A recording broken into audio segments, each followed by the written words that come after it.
What's up, my dudes? It's Saturday, my dudes. Oh man, it's good to finally be streaming again. I feel like I haven't really managed to stream much this week, for reasons beyond my own ability to control, really. The PTR's just been down for like the majority of the week, hasn't it? A little bit of a shame, to be honest.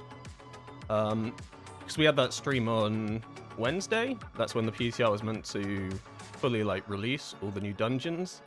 It was down for the entire day, so that was cool. And then Thursday came around, and my plan then was to do like I guess a bonus stream sort of thing to like make up for the lack of a real stream on the Wednesday. And for the entire of that day, the PTR was just down again. So Blizzard 2, Windwalker POV 0. However, they finally released the PTR, so I'm not sure what was wrong with it. There must have been like some serious technical difficulties. I mean, they released all the dungeons. On top of that, they put out some pretty hefty dungeon nerfs, right? 10% health across the board, and then just big nerfs overall. So yeah, yeah, I imagine something went seriously wrong on the back end there. But we're finally back. I think they finally allowed it open yesterday. But yeah, I'm pretty excited to be trying out some of these new builds that I went over for an entire hour on Wednesday. I'm not going to go like too in depth onto all of like the PTR builds and stuff. Like I'll walk through them as I play, but I pretty much summarized everything in that hour the other day. So what have I got on my screen then? This is the PTR gear. This is kind of what I wanted to show off on Wednesday. Basically, I tried to... Let me get it up. Can we see that? I think we can see that. Let me put it... No, that doesn't work, does it? That kind of works like that. So, on the right, this is Shadow Pan, right? And this is like what the PTR build is looking like your best in slot gear. Basically when you reach the end of the tier next season, this is what current PTR is saying is like the best gear. So what I tried to do is I tried to replicate that.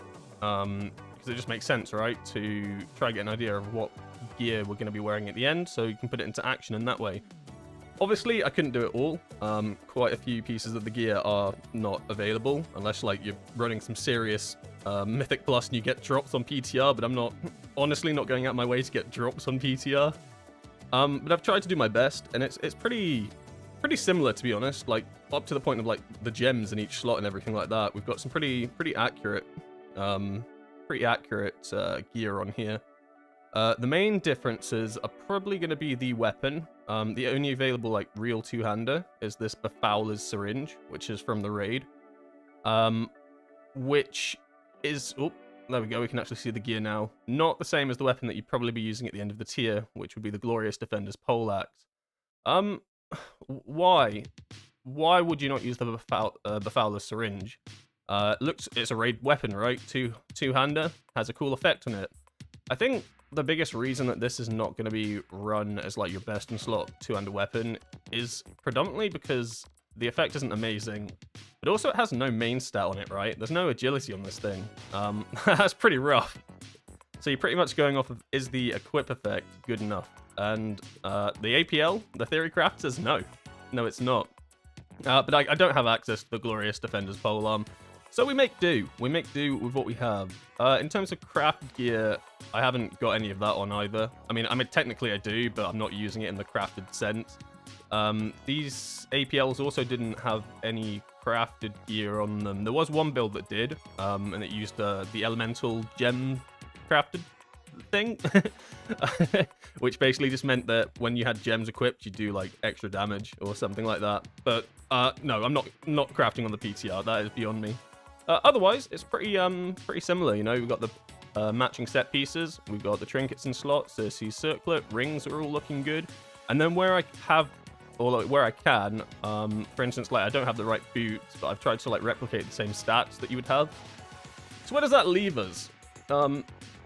Good question. Basically, what I wanted to show off of this is, if you look at like down in the bottom right, our secondary stat distribution, I think is like the main reason I wanted to kind of show this off. And that's the fact that you can see that Haste and Mastery are absolutely dominating. Crit and Verse are like literally in the gutter, right? So that's like the main reason for all this, right? Like, I just wanted to show off, like, because I get a lot of questions, what are stats going to be for next season? It's going to be Haste Mastery. Now, will Haste be better than Mastery, or Mastery better than Haste? It looks like it's going to depend on what hero talent you're running. Pretty much, yeah. what hero talent you're running.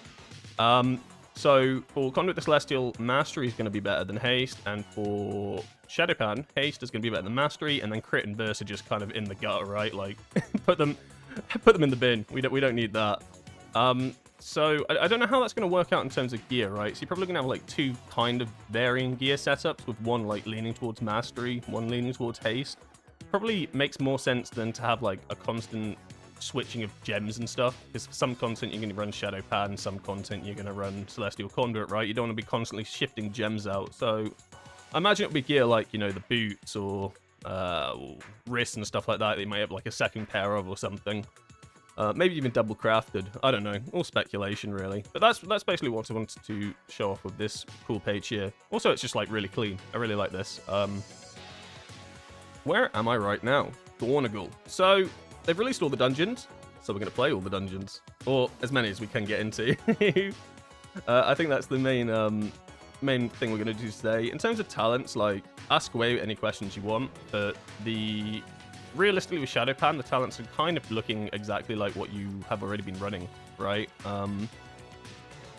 The only main difference is one's Bond, which is looking like the best in slot talent taken for both Conduit and for Shadowpan, which was kind of surprising with Shadowpan, right? Because you never really ran it this season, even though you had a Treacherous Transmitter and a 1 minute 30 cooldown, and that's because it never, like, they changed the talent, basically. They made it so that instead of it being roughly 30 seconds, you'll get Zwan cooldown. It was a definitive every 30 seconds, this cooldown will be reduced. So you can line it up every time perfectly with no issues. Like, if you had, like, downtime and stuff, basically, on a boss or in Mythic Plus, you know, you were running between packs, you're not hitting anything, you're not expending chi, and it was expending chi that basically reduced the cooldown as one. So this is, like, a really good quality of life, but it's so good that it's become the best on the Theorycraft side of things. So that's pretty cool. I haven't tested any of these in Mythic Plus at all, these new builds. I was saving it all for Wednesday and Thursday. Obviously, they weren't up, so I instead moved it to today. So I haven't tested anything. I mean, I have hit a target dummy a few times. You can probably see my overall damage, actually. You can see that I have been doing a little bit of testing. What I found interesting was I was testing on these 3 little target dummies down here. And I tested for like 6 minutes with the Conduit AoE build and the Shadowpan AoE build. And they genuinely both came to the exact same damage, right? They both came to about 3.8, 3.9 million overall after 6 minutes of constant fighting, which is kind of cool, right? Like, means like one's maybe not better than the other. They're both pretty on par at this item level anyway. What was I running? I'm 675 right now, so not max item level. I don't know why it says 698. That is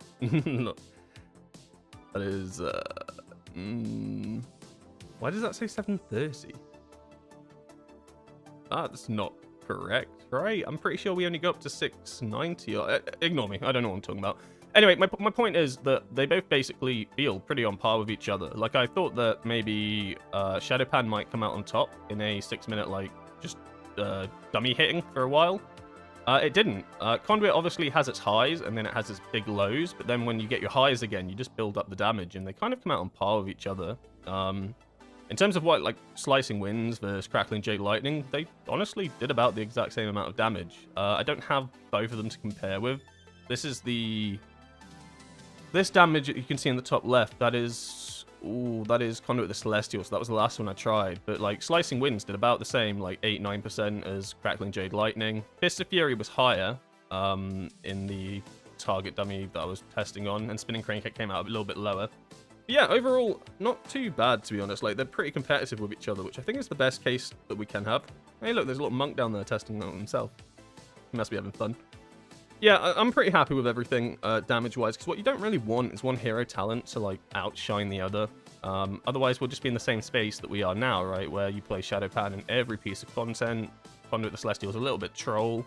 It does, like, now, at the very end of the season, you have viability in playing it in raids, right? Like, I play it on certain bosses, because the kill timers are so low now. But that's realistically because of the 18% damage increase, right? You just nuke bosses down at this point on Mythic difficulty.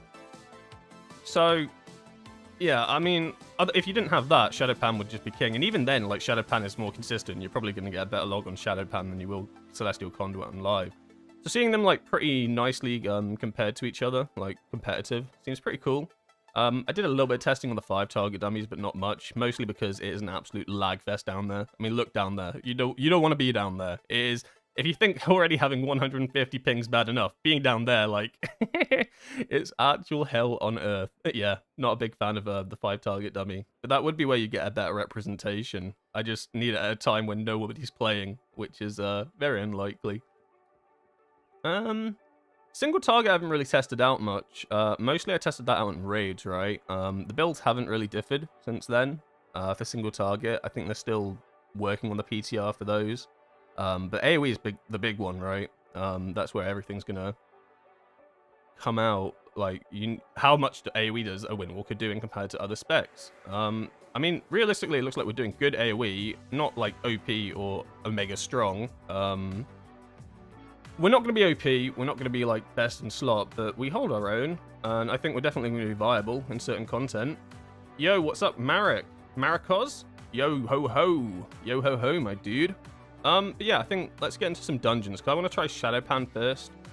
And then we'll test out some Conduit the Celestial. The bigger changes with the Conduit the Celestial in comparison to what I've been actually trying out in the past couple of weeks.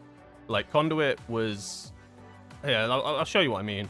So this is like the best in slot Conduit build on paper, says the computer, and, you know, at the end of the day, you kind of trust the computer, right? Because it runs like a million simulations and whatnot. The biggest difference, I think, is that you're taking out Zwan's battle gear, right? Which to me seemed like incredibly strange, because this was like, this is your go-to for Shadowpan, right? To reduce your Fist of Fury cooldown with Rising Sun Kick when it crits. Like, this is a really, really good talent, and you ran it for both builds for the entirety of Season 1. However, with how Conduit's changing and how you're getting a lot more cooldown burst windows that you can control with Strike of the Windlord, this kind of loses strength because you don't actually need Rising Sun Kick to cool down Fist of Fury as much as you once did. So you can put this in another talent node. These talent nodes being Slicing Winds, you know, getting that in there. And then Ordered Elements as well as playing a part. And then as well as that, Courageous Impulse is also pretty good at the moment because they buffed that by 100% from live. 50%, 100%, one of the two. They buffed it a lot, so you're basically running this. Running this in all builds. And this was like a single target talent last season, right? You didn't run this in AoE. Well, maybe you did a little bit at the end of the season when you got the bot build, but at the start, this was like, you wouldn't put this in, you'd be trolling to put this in. You can see like another big one as well is Dual Threat has gone from both builds. Dual Threat was a staple for Season 1. It works better with two one-hander weapons, right? So that's like, there's a lot of reasons why Dual Threat is no longer being taken. Big one is that we're moving away from one-hander weapons, going into two-hander weapons. So you lose a lot of uptime on this Dual Threat, because it procs more with every time you do an auto attack, right? 20% chance. Suddenly you've got one weapon, less auto attacks, less chance. As well as that, just other talents got stronger. Dual Threat kind of got left in the dust a little bit. So a lot of like different factors led to this not being as like good as it was, which isn't a bad thing. It just means that we get to try out other things and actually use better talents. So yeah, let's see if there's any dungeon groups going, right? Oh my god, there's so many. That's really good. I was on like half an hour ago and I looked and there was like 2 and I was like, oh no, oh no, I'm not gonna get into any groups. Suddenly there's tons of them. I think the plan will be to, if like I don't get into groups because Windwalker debuff, I will make my own groups. I have all my keys set up for a change. I'm very organized today. I was very organized on Wednesday actually. This is all Wednesday's work. I just turned the computer on today because I'd already prepped for this.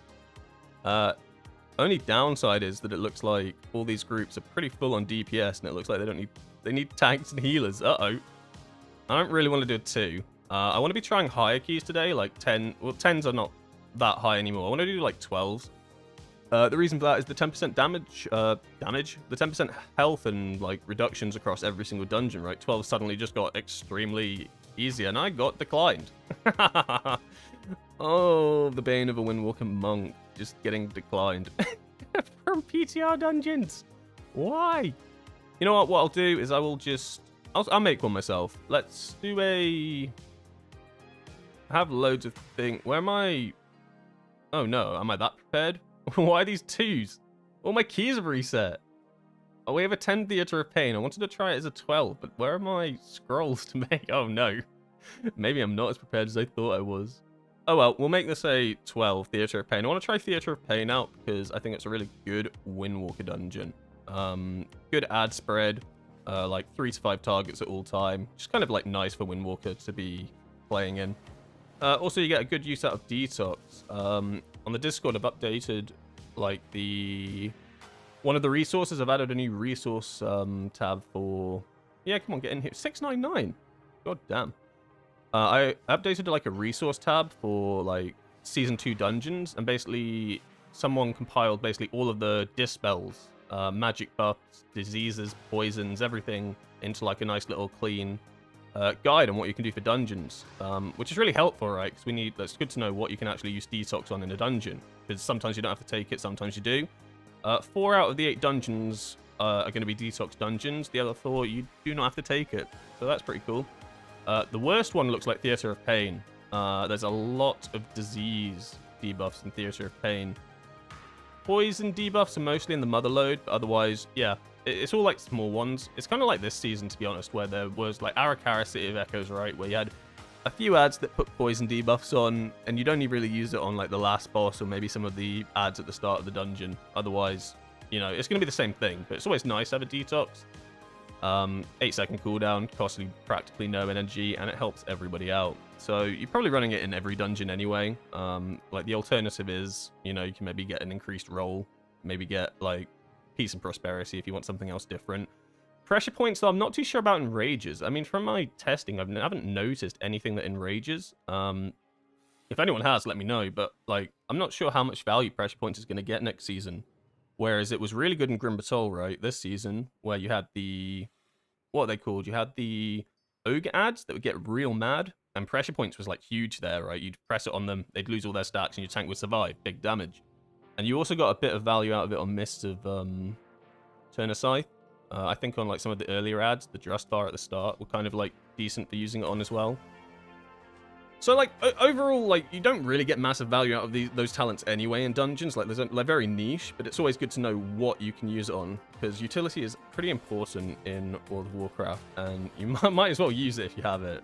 But I'll cover all that in the guide anyway. I just thought it was a cool resource. There's also like a cool resource of that in there. It's like a big Excel spreadsheet that just tells you what you need to be interrupting, what you need to CC, stuff like that. It's always good to go into preseason with a bit of knowledge. And these were all made by, like, I think Quasi made that Excel spreadsheet, and the name... Oh, I've lost the name of the person who makes the other one, but yeah, shout out to them. I didn't make them. Shout out to them for making those. They're really cool. What did I queue this up as? Did I say it was a 12? I think I did. Hi. Can't wait to change from Balance to Windwalker for Season 2. Is Balance in a bad state, or are you just excited to play Windwalker, Ace? I'm not too sure. I'm not too sure about too many other specs. But welcome to Windwalker. It's going to be sick. It's going to be fun. I always say fun, and it's like... but does fun equal good damage? Generally, no. Like, they don't have that much of a correlation with each other. But overall, like, Windwalker's going to do good damage. It's not going to be, like, OP, but it will be good. What am I... Oh, I need to upgrade this to 12. Yeah, 12 will be fun. I haven't tried... I've done one 12, but that was before the big dungeon nerfs. Get me in here. So we'll start off with Shadowpan, Crackling Jade Lightning build. Show off a bit of that, and then maybe do some Conduit the Celestial. But the big change here is that Zwan is now 1 minute 30 cooldown. You're going to be popping it every single time with House of Cards, because they line up perfectly. Oh. Yeah. Oh, I'm not prepped. Why? Oh, I know why. It's because I was getting footage or something. So I've messed with all my, like, dungeon settings. There we are. Sorted, everybody. Nah, I think they're both fine, but Windwalker was my main since Legion. It's more fun for me to play. Yeah, I mean, I've been playing Windwalker for a long time now. I dabbled in Rogue, but, like, at the end of the day, Windwalker's Windwalker. And it's in a really good space. Like, just quality of life, right? Quality of life-wise, right? Like, Windwalker Monk always suffers with a lot of bugs. Storm Earth and Fire is always, like, an iffy subject. And a lot of the time, like, things haven't been, like, lining up. Like, Zwan's Bond is, like, a great example of this, right? It's a really cool talent on paper, where you can reduce the cooldown. But the way it worked previously is it just never lined up as well as you wanted it to. Even with, like, Conduit the Celestials on live right now, it's really awkward to get this down to 1 minute 30, which is when you want it. So just changing this to a static 30 seconds is just so nice. Like, on paper, Windwalkers tend to get, like, a decent amount of changes on, like, PTR and stuff, buffs, whatnot. But, like, they're never that useful. Like, it's always, like... What's the word for it? It's always, like, Windwalker's down at the bottom of the damage meter, so we'll give them, like, a 2% damage buff, right? And that'll be across the board on all your abilities, and you'll be like, oh, thank you, Blizzard. I appreciate it. But there's, like... We shouldn't have been in that state in the start with, should we? So although we get like a lot of like buffs here and there on paper, they're usually like retroactive, trying to make it so that we're not awful. Also, thank you for subscribing, Charlie. I appreciate it. Welcome to the channel. So these two buttons over here that you can see, don't worry about them too much. This is more of like a Conduit the Celestial thing. I've got Slicing Winds here because it's easier for me to see than down here. Because Lothox hasn't updated this for Season 2 yet, which makes sense. We're not in Season 2 yet, are we? Other than that, this is for Heart of the Jade Serpent, so this is Conduit as well. So these two, if you're wondering why have I got these fat buttons on here that don't do anything, it's for my other builds, but if I end up hiding them, I'm going to forget to turn them on for when I actually need them. So, yeah. So, 122% increased health and stuff. I feel like that's a lot less than live, right? I was doing some dungeons on my Demon Hunter, like, 10s and 12s. I've forgotten the exact number, but I feel like 10s are higher than that, no? They've definitely made the scaling better. I think that's what people like were struggling with on Mythic Plus, is the scaling was like really poor. And it's not a bad thing that the scaling's now going to be increased, right? Because Mythic Plus is an ever, like, you can go as high as you want key-wise. Oh my god. Okay, ignore everything I said, everybody. I am in Celestial of the Conduit, so this is what we're going to be playing. You know those buttons that I just told you to ignore? You're not going to ignore them anymore. Oh, this is what happens when I yap and I show off talent builds. I completely forget that I haven't switched them out. That's fine, though. I don't mind testing out Conduit first. I just completely messed up the opener because I thought I was in Shadow Ban. Cool thing with these bosses is that if you get too close to the edge, you get knocked back. I didn't know that last week, and I kept getting knocked back by these bosses. I was really confused why until someone told me. Can you tell that I played a lot of a lot of Shadowlands? Also, if you ever see me like double press a button, it's literally just because input lag is really awful. I do it on Tiger Palm a fair bit, so hit combos do get a little bit screwed here. Just one of the issues of playing on 150 ping, but it happens a fair bit on the PTR. Like, I could change some macros around to try reduce it, but it's the PTR. But it does impact hit combos a lot, which you really don't want to be doing. Oh god, what is this? I have Slicing Winds up. I don't want to dash with a massive circle on me, right? That's not going to be good for my teammates. Oh god, why are we in this corner? Can we have a whole room to move into and we're just sat in this corner? I have cooldowns up, but I'm gonna save them for... Actually, am I? No, I'm not. I was gonna save them, but then I feel like I'd end up... Yeah, the amount of downtime you'd have would just be too much. I might as well just pop everything on these. Especially as players died, right? Can I stand on this? Probably not. Doesn't feel good, but I'm gonna do it anyway. Seeing as we're just sat in this corner.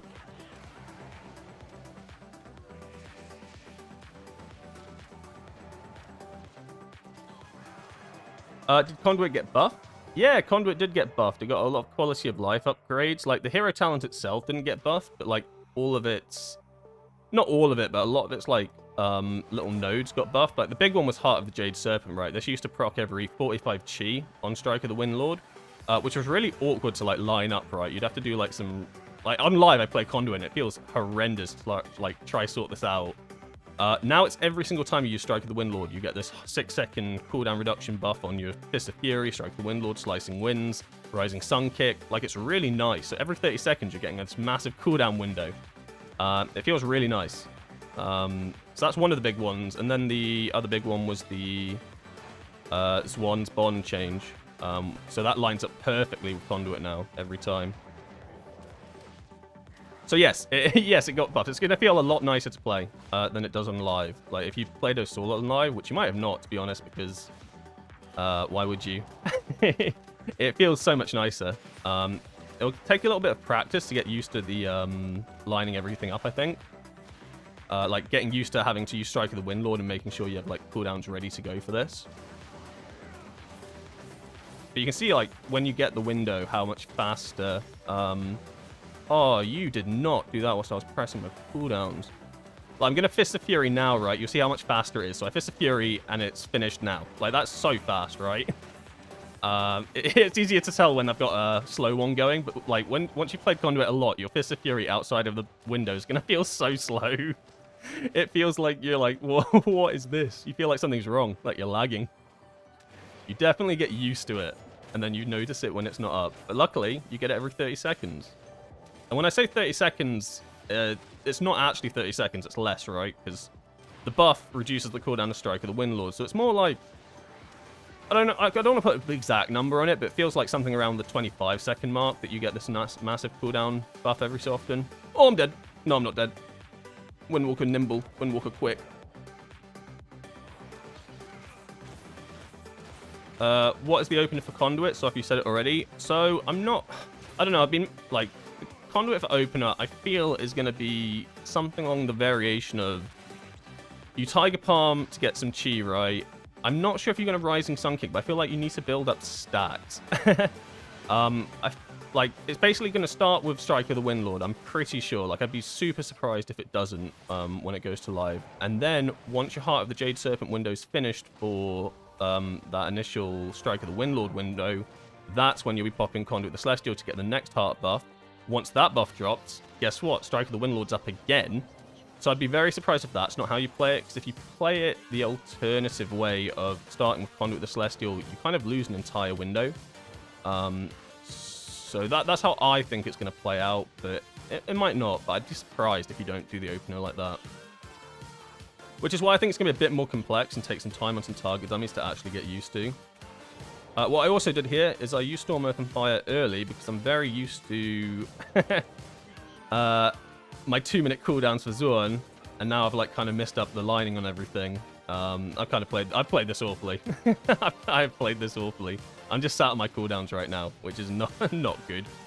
I will have everything up for these ads though. That'd be kind of nice. It's very hard to explain the opener. I'm not 100% sure how it's going to go down, like, actually. But that's kind of, like, my general, like, feelings of it. I will try show you on this next pack of ads what I think it's going to look like. So if you try follow, like, the buttons here at the bottom, I'll try walk through it. I think that's the best way to do it. Alright. So I want to build hit combos up. So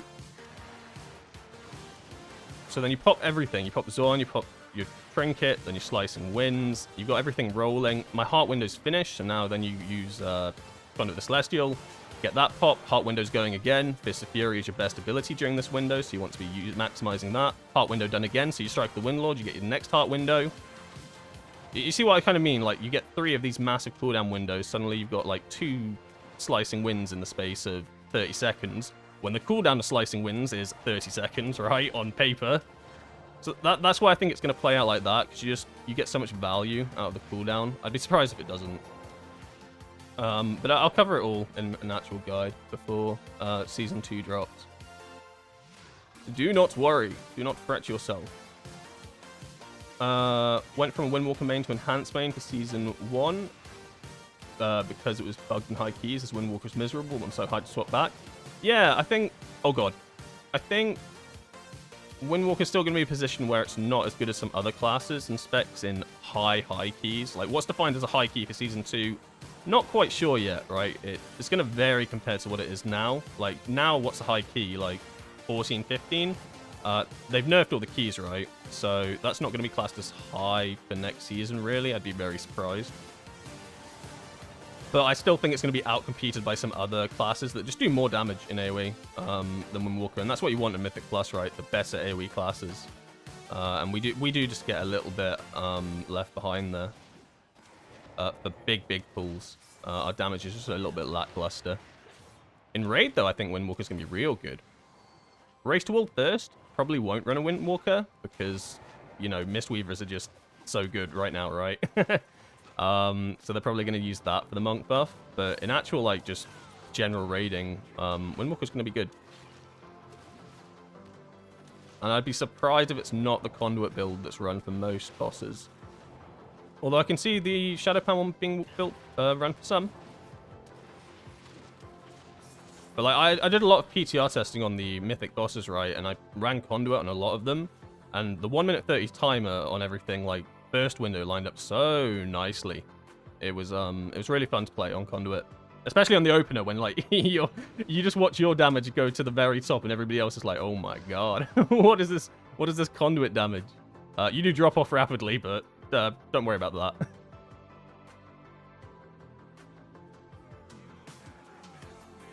I'll read through some comments after I've done this boss. I'm keeping an eye on chat, but what happens is I end up reading comments and then I die in a boss. I get very distracted. So this was a good example of the opener, right? Unfortunately, but like you got the 3 like window that I was talking about. And then, to be honest, what I'm going to imagine is you're probably going to want to Storm Earth and Fire again when it comes off a cooldown. Why? Because the burst damage at the start is just so strong that I'd be surprised if you aren't just wanting to damage amp it again with Storm Earth and Fire. Potentially not, but I don't know. Like, all your damage is coming from the opener, right? And then every 1 minute 30, then comes your second damage amp. But your biggest one's obviously your opener. And your opener roughly lasts for 30 seconds, right? More or less, if you're going for the Strike of the Windlord opener that I've just talked about. And Storm Earth and Fire doesn't last for 30 seconds. So it makes sense to pop it twice. And then you'll have the next one up for your next 1 minute 30 cooldown, and then so on and so forth. It'll kind of work like that, but don't take that as gospel just yet. It might not it might not be exactly that. This boss does a nasty frontal that's really difficult to see. All its other abilities, really simple to see. The frontal is Crushing Slam, right? Like, I think that effect's kind of difficult to see if you're not expecting it. Like, obviously this massive circle, super simple to see. Like, you're not going to run into too many problems there. But I definitely think Crushing Slam is going to be the one that gets people hit, especially melee. You know what we're like. We don't look at anything. But you can see, like, my damage, right? This is single target. I'm not playing this great, but I'm keeping, like, a solid 2 million damage, right? Like, that's kind of... It's kind of good. And I could definitely be playing this better, because I'm yapping right now. And when I yap, my quality definitely gets lower in-game. But, like, that's solid damage.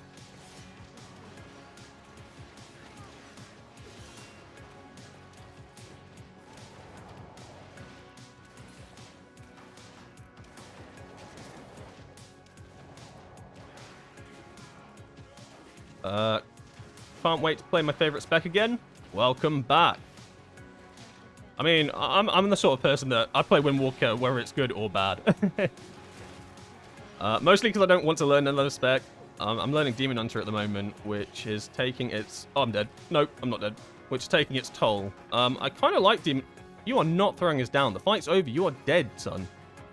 Yeah, Demon Hunter's a fun one, actually. At first I didn't like it, but it's grown on me. It is definitely grown on me. But I'm definitely like more of a one-spec player. Especially Windwalker. I just love it. It's well fun. But yeah, it's gonna be good next season. Welcome back. Welcome to the club. I do like this dungeon as well, because you can choose which route you want to go. Don't you love agency? Oh, fake agency. Which way are we going, guys? Oh, we are going this way. All right. So I've seen this room be pulled 2 different ways. One is where you pull half of them over here. The other is where you run all the way to the end. Looks like we're running all the way to the end. I kind of like the other way more, just because this is pretty awkward. There's a lot of ads here. I'm chained! Unchain me, wench! Get off me! What the hell is that? Alright, let's see what we can do on a massive stack of ads. Oh, we are going to go to the moon, I think.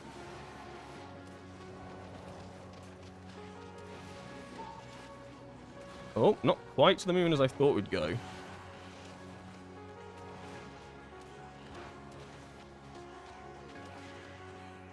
Not bad, but definitely we got beaten by the boomy there. Eh?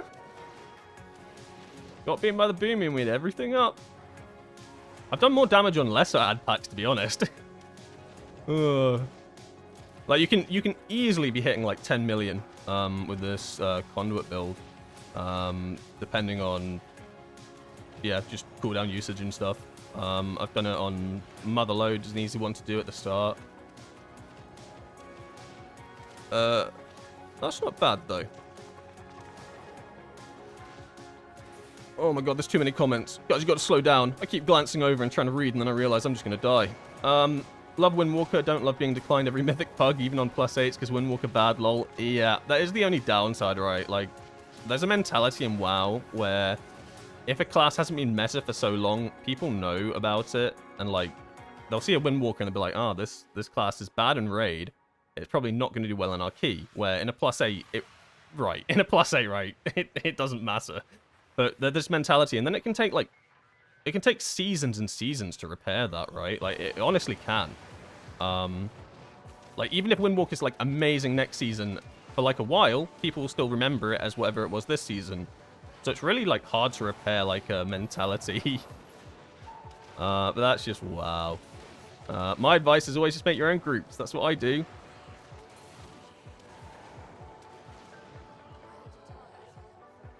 That was pretty good. See, that's 7 million damage. It was like higher than what it was on that ad set. That's what I was just talking about. Like, I feel like you can get a lot more damage even on less ads. Like, Conduit the Celestial is really good on 5. Really nice on 5. Use cooldowns? Oh no. Nobody tell them that I've already used my cooldowns. Alright, in that case I will pop everything. Just because he told me to. I don't know, oh, this AoE, this hurts, doesn't it? Ah, pop a defensive, it'll be fine. I can take it.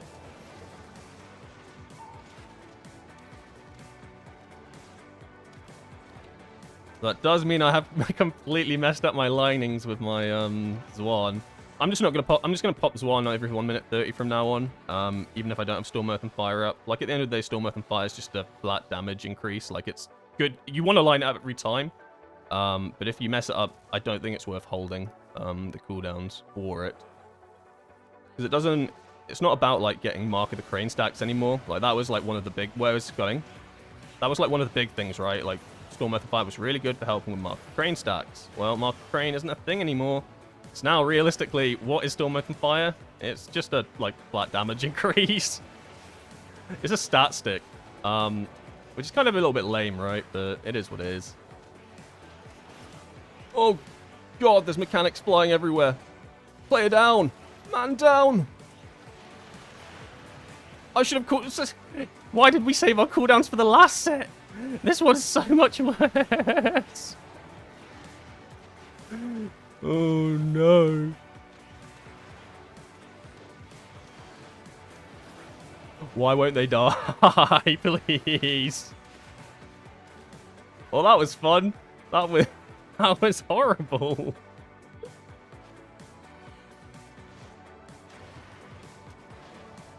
I'm not sure what these purple circles do off the top of my head. I don't know if they do damage or they fear. I'm going to just assume they do damage and not stand in them like a decent player would do, right? He sees a big swirly. Maybe don't test it for science. Just got here, sorry if you answered this already. Which hero talent are you running in M+? Right now I'm running Conduit the Celestial. I meant to be running Shadowpan for this one, but I messed up a little bit. So this is a Conduit Celestial run. Both are viable. Both are fun. Both will probably see play next season, and I advise you once it goes live to try them both out. Like, realistically, I think they're pretty on par with each other. Which way is it? Oh god, no, this is the issue. Which route is it? It's not that. That is it? Follow the arrows. Like, oh, this is such a run. Oh, okay. This is a non-releasing sort of angle. Okay, don't release in the Theater of Pain, guys. It is not. There's no way that hit me. Oh, I'm having to use Slicing Winds as mobility. This is so bad. They need skips. They need skips. Alright, you live and you learn. Don't release in the Theater of Pain. Don't roll through swirlies that you don't think you can get through in time.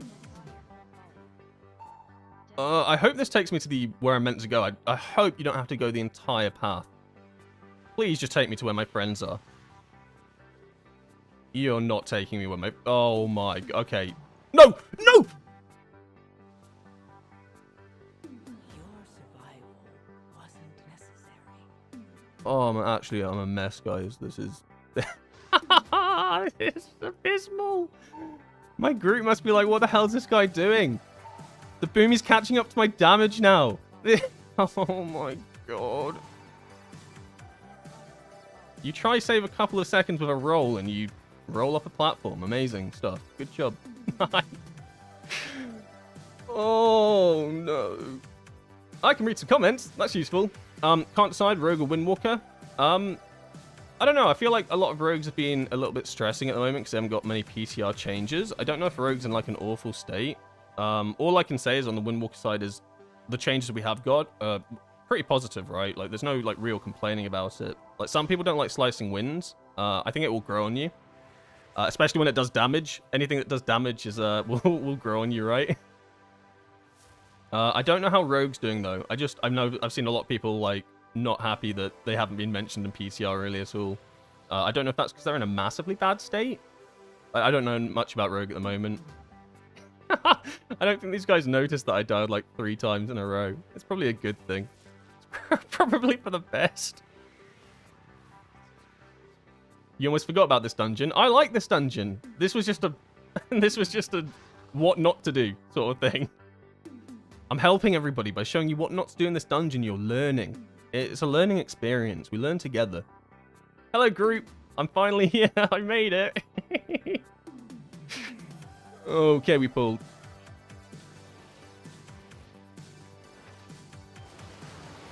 I don't know if I can Slicing Winds through this guy. He's got some nasty gunk under him. Well of Darkness isn't good either. We want to group this up. This used to go on all players. It doesn't anymore.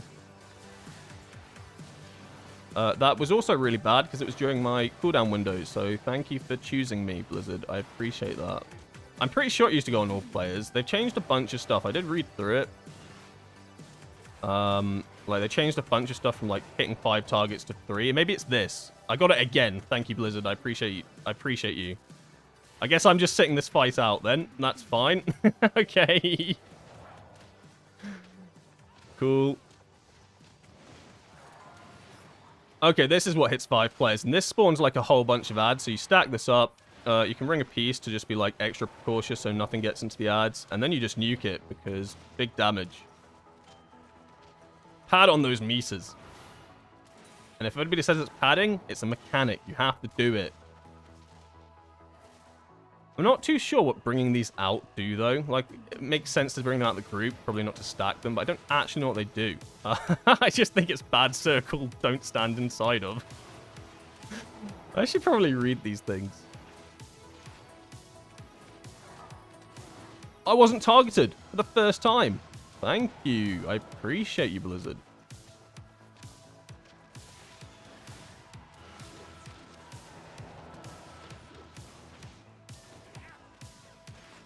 We're going to get the big thing again, and it's going to line up with my cooldowns. This is actually kind of cool. I messed up big there. That's why they invented Ring of Peace. For people like me. Oh, the damage. Juicy. Oh my god. That's why I love Conduit, right? Like, on Shadowpan, you do damage, but when you get the burst right on Conduit, it is just like, it's so much dopamine. Brain feel good.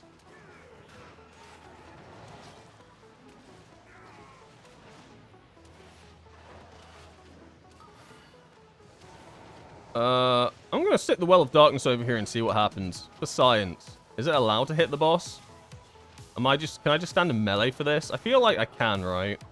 Otherwise you get loads of downtime off the boss. Like, I thought it spawned something previously, but it doesn't look like it does. Woo! That's some Fist of Fury damage. Rogue tier set is bugged at the moment. Is it still bugged? It's been bugged on the PTR since, like, PTR came out. That sucks, because, like, like, you know, the one thing you kind of want to test out is how much damage does our tier set do. Oh, sorry, it's bugged. You'll find out on live. Good luck, if it's even not bugged on live. Like, okay, thank you.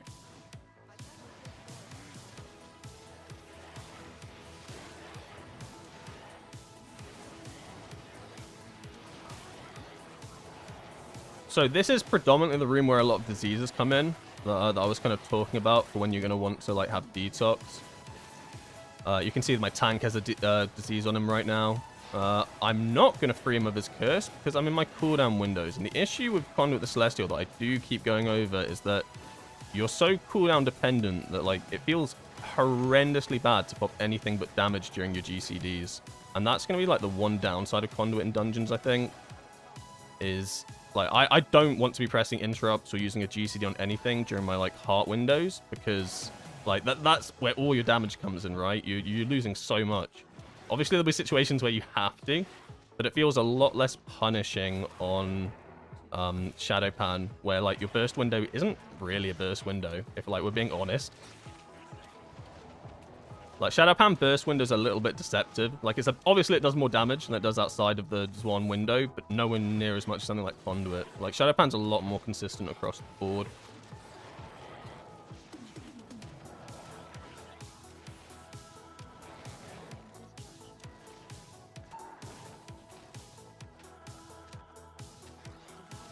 Have a nice day. Oh, thank you. I am having a nice day. The sun's out, guys. The UK is the worst for, like, weather, and I usually end up having to, like, stream in the dark.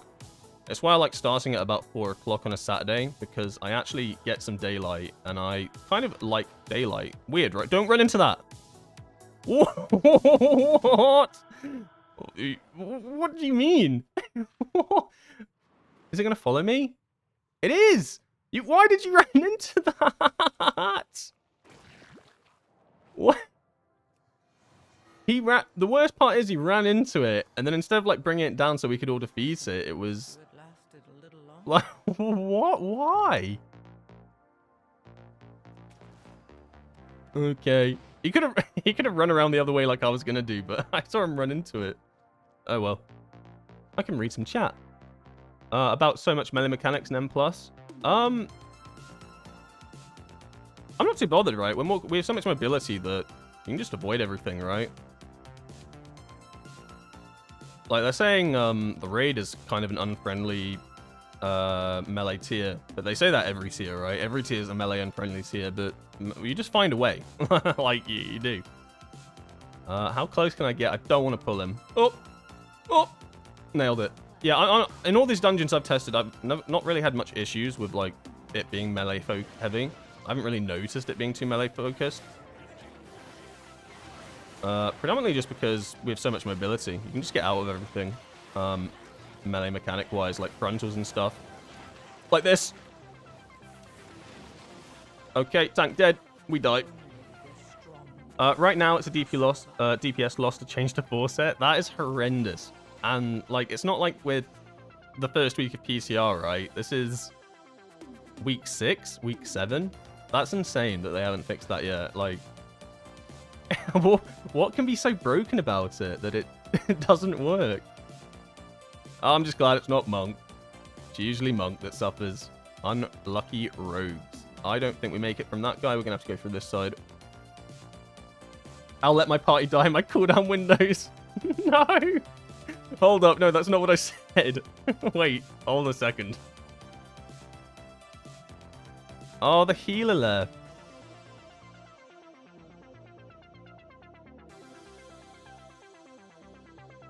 The healer left. He got salty. I don't think he liked what was going on in this dungeon.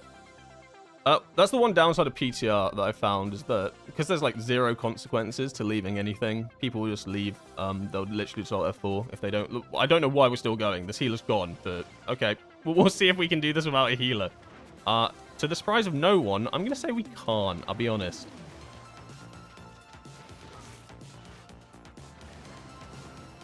But hey, we'll give it a go.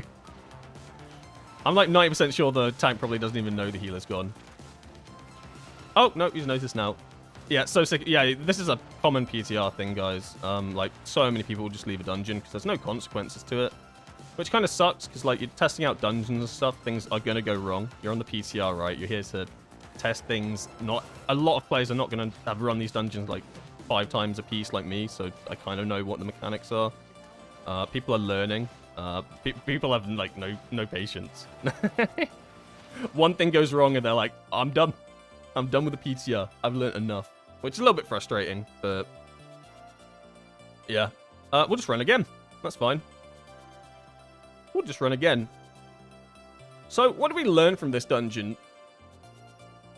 I don't know. I feel like because I suffered so much in that mid game, my own fault, constantly running back, like damage fell off a lot. I was pretty close to like consistent 3 million damage across the dungeon. It definitely fell off a lot because I missed out a lot of the uptime on the big AoE packs in the middle. But like I think Conduit feels good. In terms of talents, like you don't even notice dual threat's gone, right? Obviously it's a passive, so why would you? In terms of Zorn's battle gear, I think that's one you'll notice the most. It's missing, and at the same time, I don't for Conduit. Like, Rising Sun Kick has been a staple for years to reduce the cooldown of Fist of Fury. However, Fist of Fury is on such a short cooldown already because of everything you can do to reduce its cooldown. Like, I feel like this ability is always up. Like, you don't have to use Rising Sun Kick anymore to reduce it for this build. And even then, you know, Fist of Fury is still doing the most damage because you're getting so many casts of it off. Like, it's kind of crazy. I thought I'd notice this a lot more, and I wasn't too happy when I first saw that this was what the computer was saying was like a no-take talent for this build anymore. But really, it kind of does make sense. There's so much internal cooldown now that it doesn't even feel bad that you're not just self-cooldown yourself. It was also crit dependent, so this talent was always like a, oh, sometimes you will, sometimes you won't sort of thing, and like you would notice it on live. That when you'd be like, oh my god, I didn't get that crit on Rising Sun Kick. Pull again, go again. Otherwise, yeah, you don't take Thunder Fist anymore for this Conduit build as well, and you opt for Rushing Jade Wind. I mean, it's another thing I went over the other day. It's because, realistically, at the end of the day, Thunder Fist is kind of a bad talent. Like, it doesn't scale very, very well. Like, it's not that good. And Rushing Jade Wind does do a fair bit of damage. Like, if we can see the breakdown here, Rushing Jade Wind does 3.5%, right? Almost as much as Empowered Tiger Lightning. That's a lot. But on top of that, it also works with Flight of the Red Crane, where like every time that you Spinning Crane Kick or Rushing Jade Wind, you have a chance to get energy regen. So they kind of work together. So Rushing Jade Wind was always going to be like a take talent for this build. But Thunder Fist getting removed is probably a good thing, to be honest. Because it means you can take something else like Courageous Impulse or Ordered Elements. So Ordered Elements was kind of like we stopped taking it at the end of Season 1, right? Like, there were quite a few builds where you didn't even run Ordered Elements because the Bok build was just kind of popping off, wasn't it? Oh, I can actually read some comments now. Yay! I will keep you a dungeon, though. Oh, I didn't. That was just natural instinct. I'll see if I can find one. Oh my god, they're everywhere. Do we run Theatre of Pain back? I mean, I'll queue up for it. I'll sign up for any dungeon, to be honest. Any dungeon I just want to test out. Yeah, okay, we're running Theatre of Pain back. If you guys enjoyed Theatre of Pain, oh, well, you get more Theatre of Pain. We will run Shadowpan, though. And this one, you'll see, you do still run Zwan's Battle Gear. And that's because you don't have the cooldown that Celestial Conduit does, so you do need to kind of do it yourself. Thanks for subscribing, Dominare? I butchered that name, but thank you very much. I appreciate it. Thinking of re-rolling off of Warrior to Monk, thoughts?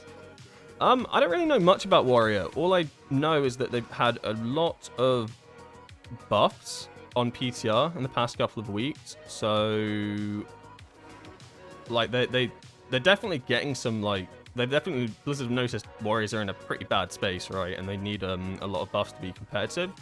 Like I've seen upwards of like 20% buffs like week on week for Fury and Arms. And I've seen some sims as well for Warrior. How accurate are sims? You know, it's give and take, isn't it? Like sims are sim data, right? But Warrior doesn't seem to be doing too bad on the simulations. But does that mean that they're just going to get another just fat nerf cycle like they did in season 1? Like that's the thing. You don't want to be the best spec at the start of the season. What happens to the best spec at the start of the season? You get gutted. Unless you're a shaman, in which case you're fine. You're good. You can. In which case Blizzard won't touch. They'll probably buff you. They'll probably give you a buff, right? Yeah. So I don't know where everything's gonna stand. Like it's still PCR, right? And there's still like time for them to do targeted changes and stuff like that. I mean, I'm always biased, and I'll say, come play Windwalker. It's good. Like it's fun. It does good damage. And it's got a lot of utility. You've got a lot of defensives, good survivability, good damage. You have options of massive burst window hero talent or nice consistent damage. Tell me I changed. Please tell me I changed. I did. Cool. Okay, we'll do Shadowpan now. Oh my god. I was like, oh no. I've been yapping again. Sorry if I missed a bunch of your talents, guys. Talents? A bunch of your comments. I've been like trying to eyeball the comment section. The chat even, I guess, as well. Comment section of YouTube brain. But every time I look, there's brand new messages and I keep losing some, so I'm sorry if I haven't answered it. Anything you've asked that's specific. I'm trying to answer as many as I can. You've got too many, guys. So, Shadowpan. The damage is going to be a lot more consistent, and you can see on my Luxthos weak aura in the middle of my screen, you can actually see Crackling Jade Lightning building up, right? And that's because it's the Crackling Jade Lightning build. Surprise, surprise. The damage is definitely not as bursty, but you can see like 7 million I'm doing right now, like, and it's consistent, so it should stay in like a good ballpark of damage number-wise. Oh, this is going to hurt. I'm going to pop a defensive, actually. And Crackling Jade Lightning does good damage. I'd say, like, Crackling Jade Lightning is on par with Slicing Wind's damage rise. Although I wouldn't run both of them in a single build, because the issue with running both of them is you lose a lot of the middle tree. And although, like, we've just gone over there, it's not too bad to be losing, like, Zwan's Battle Gear and Dual Threat. For Conduit, for Shadowpan, it kind of is a little bit bad to lose, what's the talent? To lose Zwan's Battle Gear for starters. Dual Threat's fine. You've lost them both anyway. No biggie. But, like, losing a lot of that middle loses a lot of haste. And the big thing about Shadowpan specifically is it loves haste. Haste is, like, big. As well as Conduit, to be honest. Like, haste is still really, really good. So losing a lot of haste, especially on, like, Zwan windows and stuff, by getting rid of a bunch of those talents, kind of feels bad. It's probably why, like, it's not the best in slot talent to run both of these angles. You can see as well, like, it's so... Strike the Windle is so bad for Shadowpan right now that you don't even run it. That's how bad Strike the Windlord is. Oh, I suppose how good some of these other talents are. So Shadowpan looks very similar, talent build-wise, compared to last season, or this current season we're on at the moment, right, on live. Like, you've got this Energy Burst talent, you've got Shadow Boxing, Hardened Souls, Courageous Impulse. But then you can see you've basically got rid of this entire right side of the talent tree because it's just not good. It doesn't work, and it doesn't synergize well like it does with Conduit, where you kind of have to take it. Like, there's no real option. You'd be absolutely trolling if you didn't run Strike of the Windlord on Conduit the Celestial because it's the fundamental ability for the entire hero talent.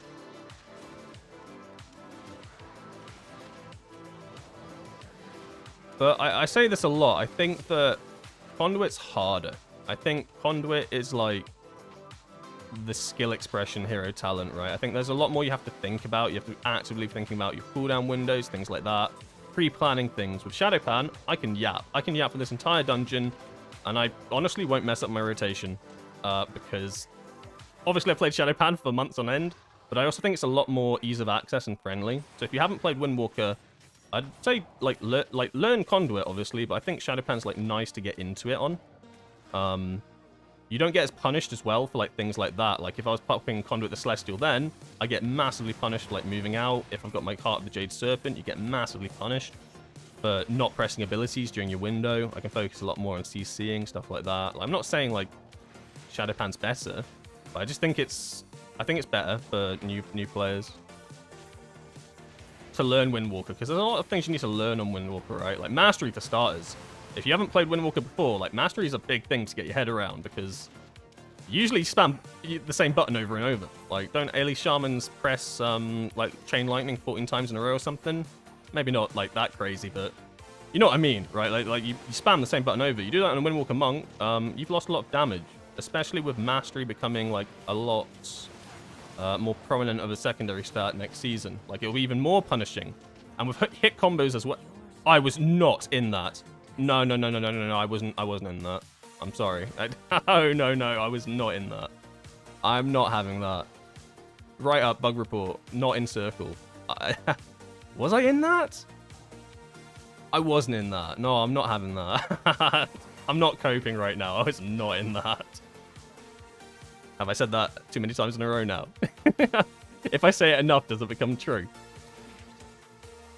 You play with two-handed weapon? Yes, two-handed weapon is looking like it's going to be the best to go for Sebastian for Season 2. Like, there's a few, like, overlapping reasons of why this is the case. Predominantly it's because, like, single-target weapons and two-handed weapons scale differently. A big reason as well for this is that, like, the main reason you ran one-handers as well at the start of the season, like Season 1, was because of enchants, right? You had like 2 enchants on both weapons, double authority of the deep depths, whatever it's called, and you also ran 2 mana oils. The issue with enchants is as you go through the season, they don't scale, right? So mana oils can give you the exact same haste as it did in Season 1 and Season 2, except now it's going to have less value because the stat's not as big, right? Like, that makes sense. But in terms of what two-hander, on top of that as well, like dual threat, because dual threat also like kind of works with 2 one-handers, and dual threat's kind of gone down a bit in priority. Like, the issue there is that suddenly you're not really needing dual threat anymore. So that kind of like, they kind of work together in that sense. Like, they both nuke each other and make each other weaker, I guess, because you're not running dual threat, but then you're also not running one-handers. So the need for one-handers is a lot lower, which was surprising to me, because I was on the PC, I was running a lot of one-hander builds. But the computer told me two-handers is better. And then I kind of looked into it a bit more and like did some actual thinking. And I was like, oh yeah, it does make sense. What two-hander is going to be the best, though? On paper, it looks like it's going to be the one that drops from the Priory of the Sacred Flame. The one I'm running right now isn't that, because I can't buy that from the PTR shop. PTR shop, you know what I mean? I can't like just spawn that in for myself. I'd have to run Priory to get that, and nah. I don't even loot chests at the end. But the weapon I'm using at the moment is the raid one, and the big issue I see with the raid weapon is it has no main stat on it, and it only has 1 secondary stat, which is haste. Which haste is good, but you're losing all the agility on this for an effect, and the effect isn't that good in comparison to maybe like raw stats would be. So that's why I think the simulation is saying that the haste mastery two-handed weapon is going to be the best one at end build, right? So like at the start of Season 2, two-handed weapons are probably not going to be the best, but as we get further into the season, they're going to scale better. So don't have a 639 two-handed weapon just saved in your bag right now and switch it out straight away. It's not going to be instant. It'll be I can't put a number on it, right? But it will be like eventually it will just outscale it. And it won't be that long. I think the only two-handed weapon that outscales at 639 is if you do a M0 Arakara City of Echoes and you get the last weapon from that dungeon. I think that's the only one that's better at 639. And that's just reading like Pique Serenity, what they theory crafted it would be. I don't even know if you can get 639 from Mythic Zeros, but that's what they said. They said basically 639 of that version is the best. Why is this player offline? I get... You are joking. I'm trying to have some fun here. I'm trying to stream some Windwalker content and people are just leaving these dungeons. Nothing was going wrong. Oh, I mean, where's the healing, to be fair? Like, I'm taking some big damage right now. Also, did you see that Vivify heal? That Vivify just healed me for 4 million health, by the way. You know how much a healing pot is? Healing pots don't scale. Healing pots heal you 3.8. That Vivify just healed me more for an entire rank 3 healing pot. So, take that into consideration if you don't press Vivify when you run content. It's gonna outscale healing pots. If it crits. That was a crit, to be fair, but my point still stands, right? Like, if your Vivify can crit and, like, do about 4 million healing, it's stronger than a healing pot. So, please stop pressing this button if you don't use it already. It is, like, one of my big things that I go over. Like, just please. It's so strong. It's so good. I don't know if we're continuing this. Oh, it's really annoying. I'll reach out, though, while they decide. Oh, I'm not even going to scroll up. There's too much. I can't answer it all. I'm sorry, guys. If you want your question, if you really want your question answered bad, put it down at the bottom in the best odds. How much effective cooldown we got in Kitty with cooldown reduction talent? On the Kitty? What, Zwan? Zwan is always a static 1 minute 30 cooldown when you run Zwan's Bond, so that's not changing. If that's what you mean, like what's the cooldown on Zwan? Well, where did these guys go? I think they're resetting. Great, another Theater of Pain. I'm not totally over this dungeon already. In your burst windows, though, with Conduit the Celestial, you get so much cooldown reduction. Like, it's actually crazy how much cooldown reduction you get. You can realistically cast 2 Slicing Winds in 30 seconds, right? Like, maybe at the end of 30 seconds, you'll cast your second one. But, like, Slicing Winds are a 30-second cooldown, right? Wait. No, that doesn't make sense. You can cast it at about 20 seconds. What am I talking about? That would make it the exact same. You basically get tons of casts. Like, Fist of Fury, you can almost... Sometimes, like, if you get, like, good RNG or if you line up your abilities right, you can get 2 full Fist of Furies in your 6-second heart window. Hard to do, but it is possible.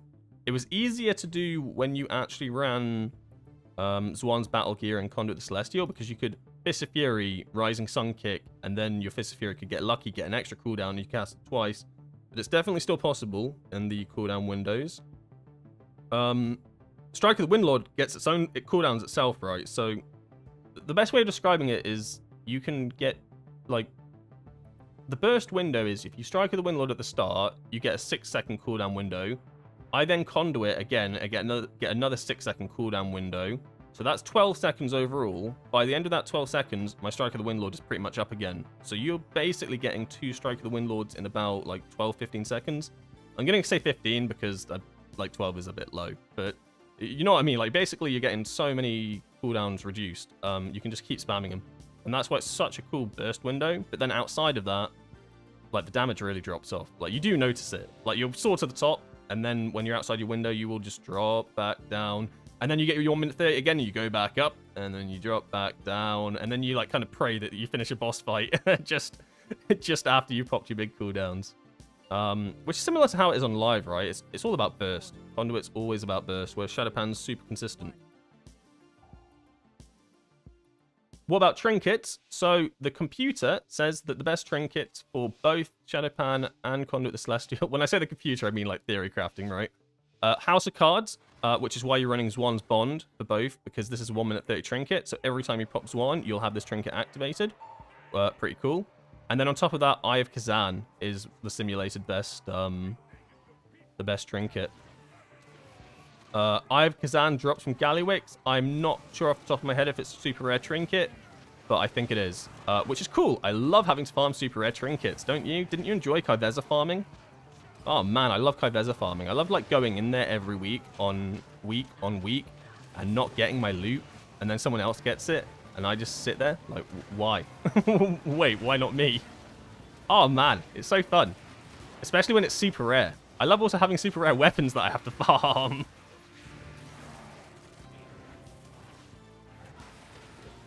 Oh, no. Panic.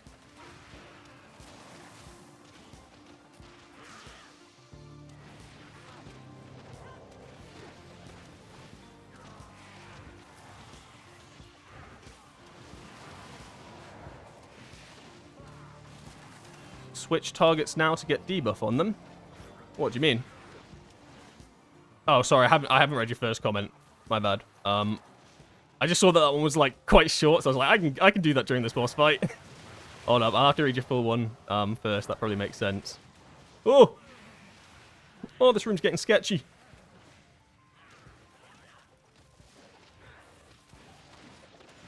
Oh, that's big.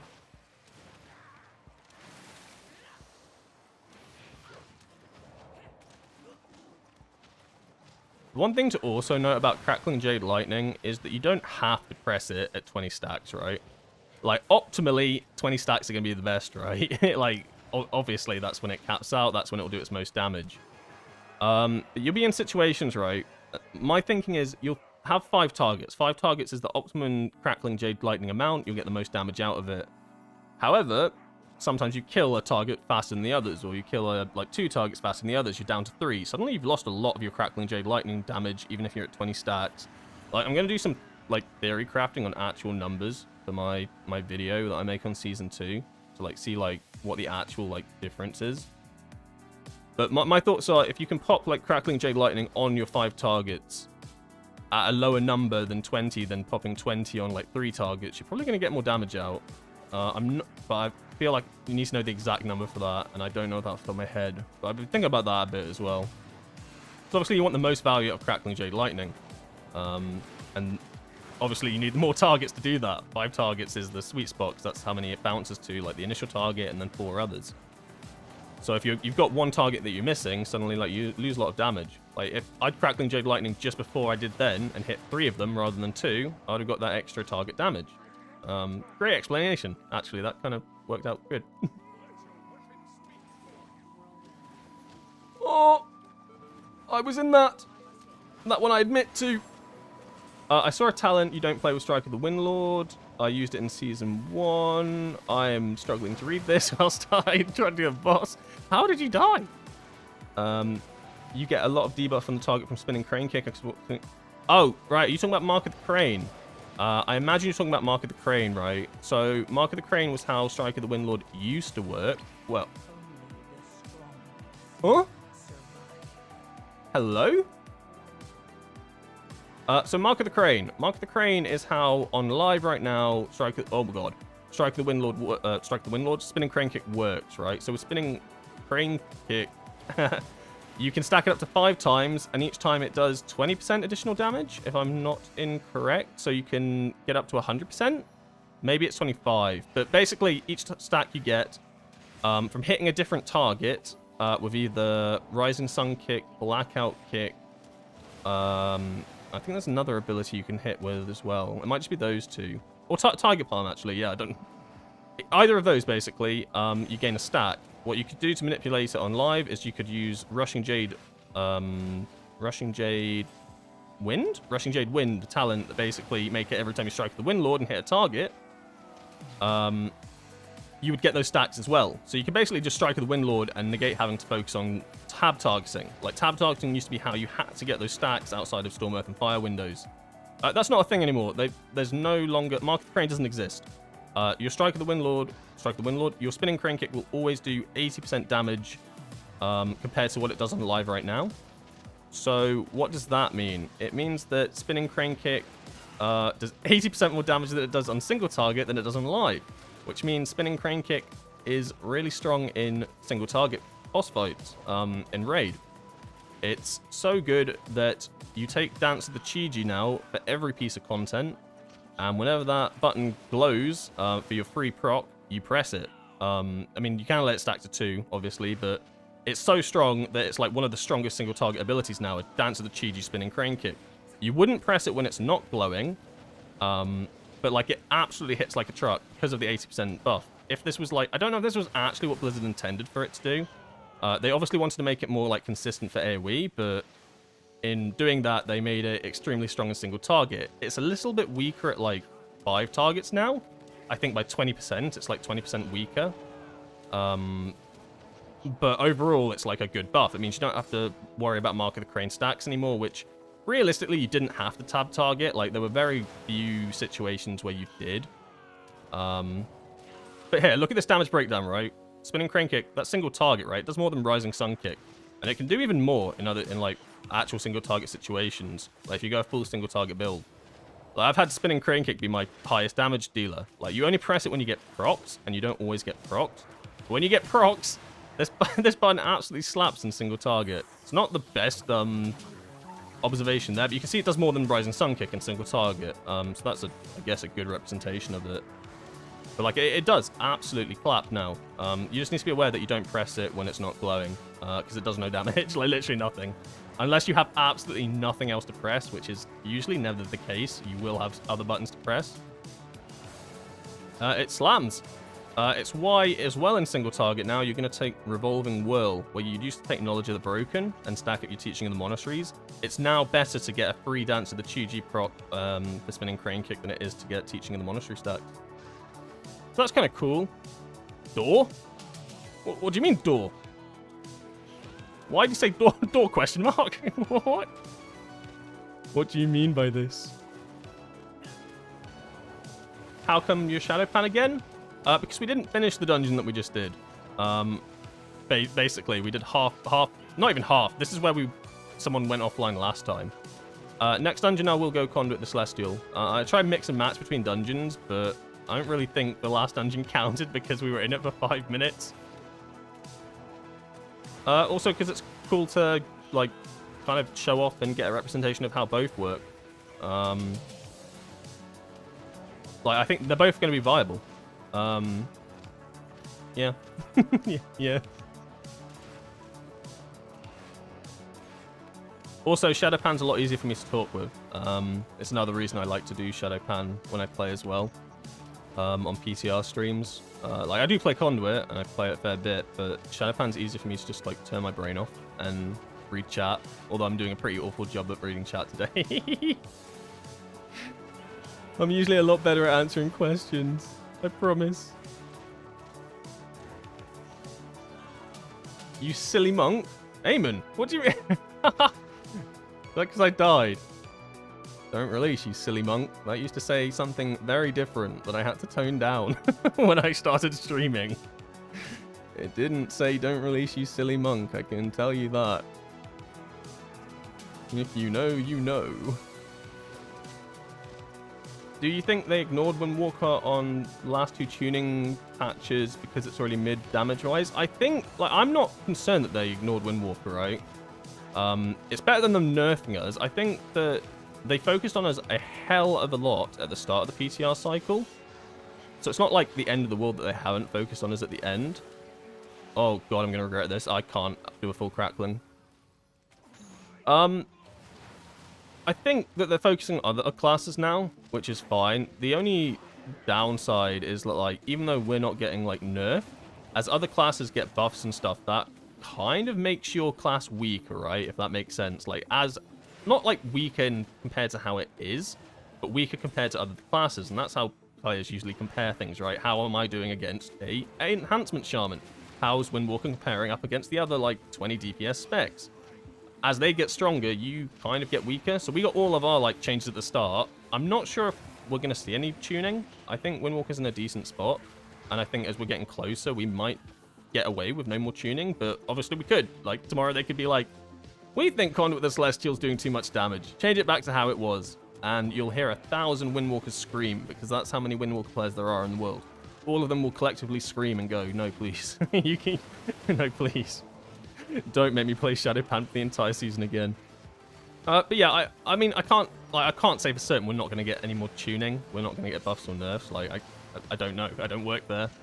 And I don't want to, like, say, like, I don't want to, like, be like, I think that we're probably not going to get any tuning. Because I just don't know. Let me one-shot you. I don't have any of my cooldowns. I think he's... No, you're fighting me. That's fine. We'll fight to the death.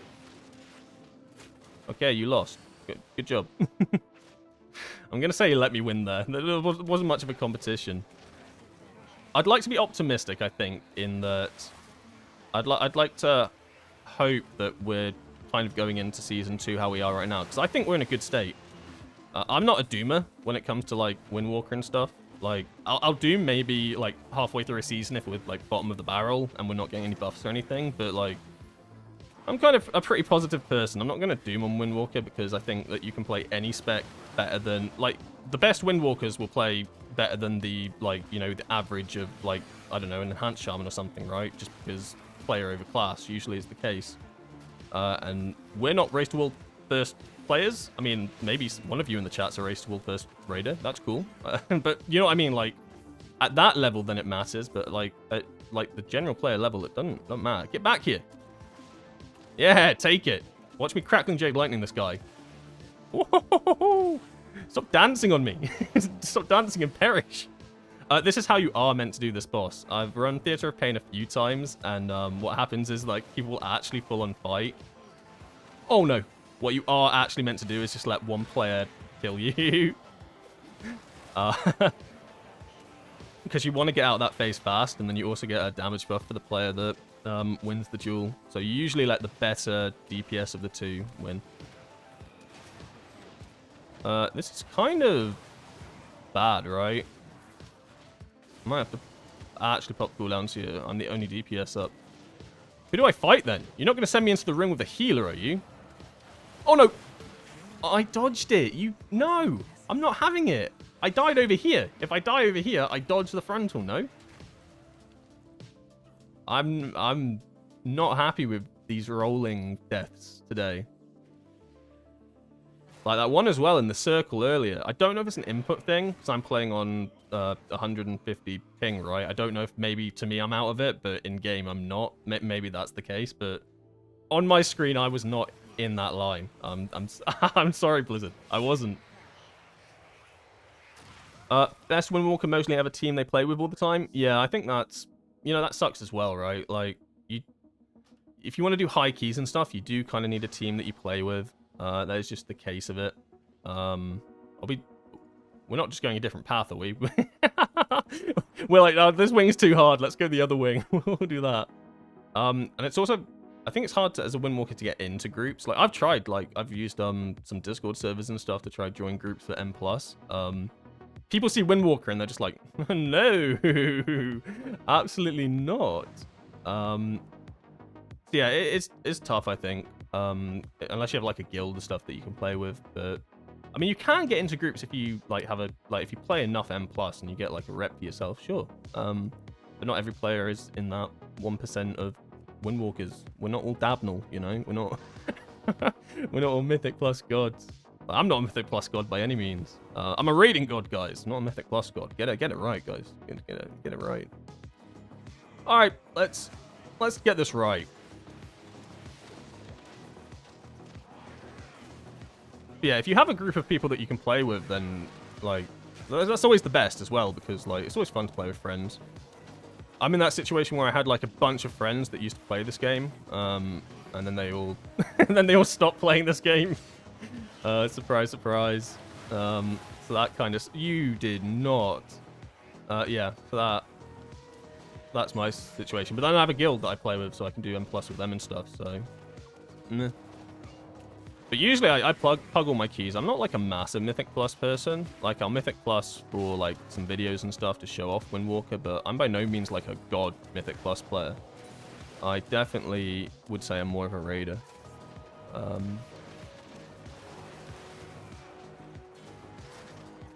We're going to be okay without a healer. I don't think this boss does actually that much damage. What do I mean by that? I don't think he does like a lot of damage that's like unavoidable. As long as we just avoid all the damage, I think we can do this, no? Like, I haven't taken any damage for ages. Obviously, the tank is, like, not in the same boat.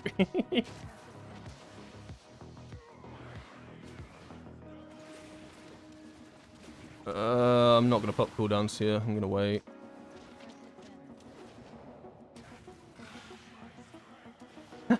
Where did the hunter go?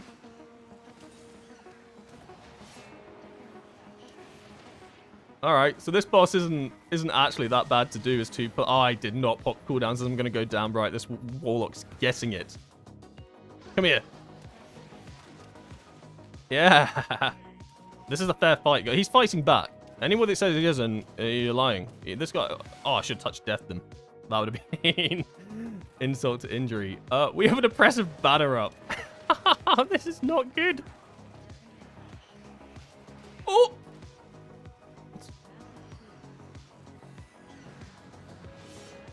I can't get to it! Oh no, that was bad. I don't know why we're struggling on this boss. This boss is not hard, objectively. Everything's avoidable, right? Like, you can see me, obviously I'm taking damage now because the tank died, but I took no damage during this fight. You can technically do that with a healer. So anyone that died on that fight is just, you die to avoidable mechanics.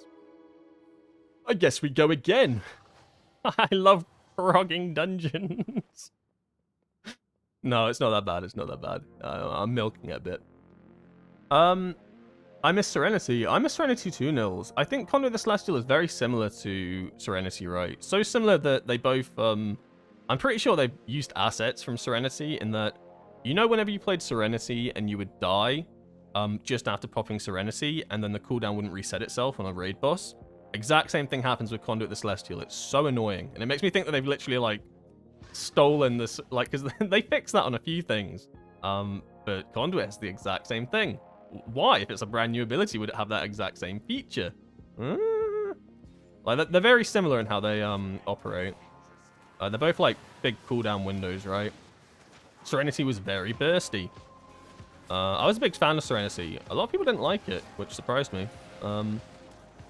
But I just like burst windows. I'm a very big burst damage player. Oh, panic.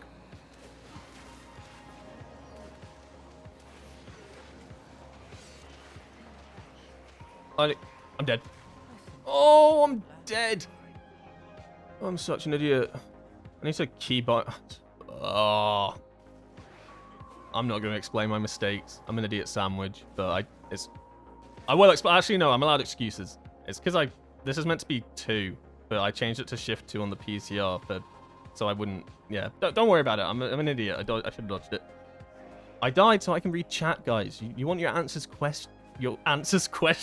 You want your questions answered? I did it for you.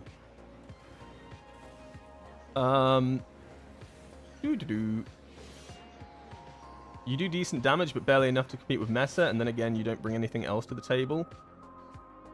Yeah, I think, like, Windwalker damage is decent.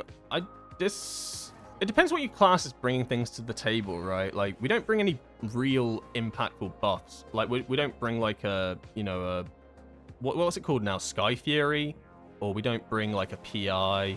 Or we don't bring, like, things like that. But I think, utility-wise, we do have a lot. I think people underestimate what Windwalkers bring. Like, leg sweep, awesome AoE, paralysis, super useful, and it can reduce enrages. Ring of Peace. Really, really strong. You can Tiger's Lust. I think, like, utility-wise, we do have a lot of things, but when, like, I guess, yeah, it depends what you class as, like, what you bring to the table, and at the end of the day, it's probably, like, damage, right? Do we bring damage to the table for other players? Not really. Like, our passive isn't that good. Like, it just isn't. Like, physical damage taken increased by 5%, like, it's not as good as, like, you'd think. With the key lock at 12+, I really hope. Yeah, I'm happy about the key lock at 12+. I think that's cool. My question would be, though, if you lock your key higher, like, let's say you get it locked at, like, a 15 or something because you're a god gamer, but then you want to do your weekly 12 or something to just get gilded, whatever, can you then reduce it, or is it locked? Can you not reduce your own key? I haven't seen... Like, I tried to have a look at it a bit. Like, is that a thing? Can you, like, actively reduce it, or are you fully locked into that? I don't know. I feel like you probably should be able to reduce your own key like you can now, but maybe you don't. Do you ever find yourself throwing off heals with your Vivacious Vivification to help the healer if they're falling behind? I mostly find it that I use it on myself, Eamon. Like, Vivify, I have, like, keybound that, like, I can hover over any target I want, like their model or... not their model, actually. I don't have it hovered over their model. But I have it hovered over nameplates and stuff. So I can heal if I want to help out. But what I mostly find I use it on is myself as like a heal. So I guess to help the healer, yes. There are situations where I have like healed other players that like look like they're having the worst time of their lives. But usually I use it as like a 10-second insta-heal for myself. Is probably what you're mostly going to do anyway. But the option is always there. But I use this like a defensive. Like I use Vivacious Vivification, or Vivify, I guess. I use Vivify all the time. My best example is Kaiveza. On Mythic Kaiveza, like if you get the dash mechanic and you have to go stand out on your own like a melon to not hit people with the orbs, I'm just sat there spamming Vivify because it's just such a good heal. It's just good all the time. Obviously it's a GCD, but I always class this as like our 4th defensive. Like I don't know if you were here for this, but I cast it earlier at I'm currently sat at 6, 7, 8 item level. That's what this is classed as for this key. And I managed to get a crit on Vivify for just under 4 million health, right? What does your healing potion do? Your healing potion does 3.8, which means my insta-cast Vivify healed more than a health potion just now. Because health potions weren't going to scale. They're going to stay the same. So this actually doesn't heal as much as it would have done in Season 1. Like, Season 1, this health pot made your health bar full, and you were like, yeah, boy. Now it doesn't. But Vivify is, like, really good. I always recommend it. I, like, absolutely glazed it in my first guide video. I was like, Vivify, you need to take it. Macro that. Macro that bitch. Stop pressing that button. I even think I spoke about it in my UI video. It's really good. To answer your question, yes, I press this button all the time. When I need to.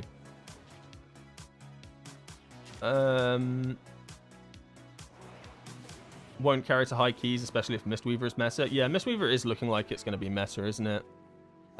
It did get a couple of nerfs in the last patch notes for the PTR, but I don't think they were that big. I think what someone said to me was that previously Mistweavers, it was like they didn't have any mana, like they were like a non-mana class. Now they might have to actually have to think about their mana a little bit. But I don't think the nerfs are that bad that they affect them, to be honest. Because Resto Shaman's dead, I'm pretty sure. I think it's going to be like a Priest Mistweaver tier.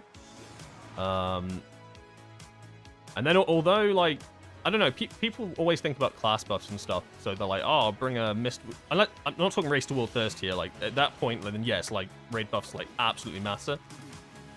But, like, at Mythic Plus, if you're just doing a Pug Mythic Plus and someone already has a Mistweaver, they'll be like, oh, I'm not going to bring a Windwalker because we already have the Monk buff. But realistically, right, like, the Monk buff is not big enough to, like, justify not bringing a Windwalker because then you're double stacking the buff. It's, like... I don't know. I'm a little bit biased, though. I don't know if you could tell. Good job, everybody. We killed that boss in 5 minutes, 53 seconds, and we progged it for about half an hour. This is insane.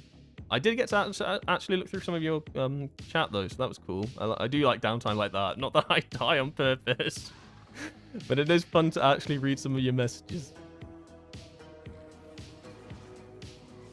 So this is where Detox actually is useful in this dungeon. This is like the only part of the dungeon, I think, where you get poison debuffs.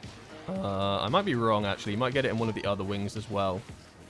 But you can actually use Detox in this dungeon. There are 4 dungeons where Detox actually gets value next season. So you see my tank has a DZ on them. I just removed it. Wow, Detox is so good. Run it. No. But you can get Detox value in this dungeon, the Motherlode. There are poisons in Operation Mechagon. There is I want to say disease. You get Detox value in that one, and then the last one is what other dungeons are the next tier? There are 4 dungeons where you get value from this. Is it the Meadery? Oh, it's Dark Flame Cleft. Like, there's one ad that will, like, put a poison on, I think, or it's a disease. One of the 2 that you get value from. So, more dungeons than you got value from last season for running Detox. I think it was just 2, right? Arakara, you got value from Detox. I've completely forgotten what the dungeons were last season. Oh, God, there's another one. There's 2 for definite that I know that you got value from it from. I should know. I made videos on this. My memory's so bad at some things, at other things, like, when I really need it the most, it just slips my mind. But yeah, my point is that you actually are going to get Detox value next season. More than you would have got this season, which is cool. Oh, yeah, with the weekly affix. Hey, don't retract that message.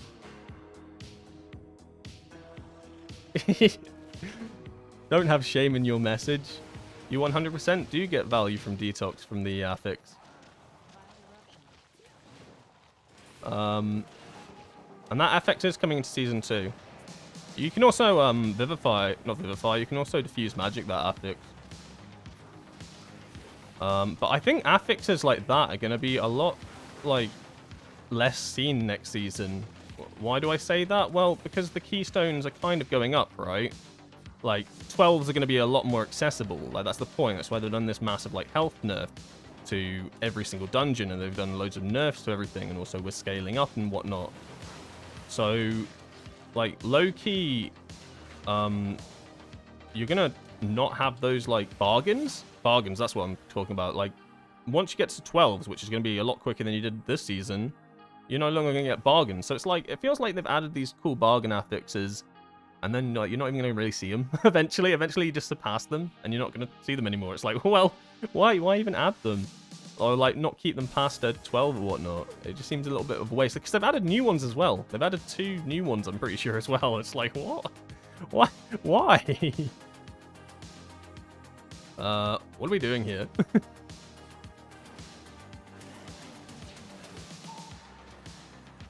Oh, you typed heal instead of dispel. Aww. At least you're honest. At least you're honest.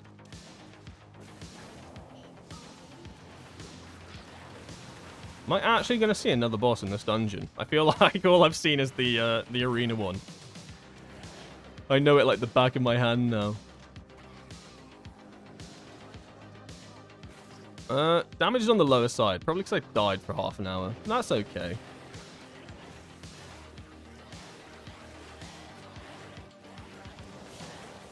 Two poison and 6 diseases next season. Yeah, I think I posted a thing on the Discord about it. Like, there's a cool resource that someone made. I think I spoke about it at the start of the stream as well. Really useful resource for. It shows bleed effects as well. So, like, even if you're not like a Windwalker, you play other classes, and even purges, things that you can purge in the new dungeons. It's a really cool resource. I just can't remember who made it. I only found it yesterday on Reddit of all places.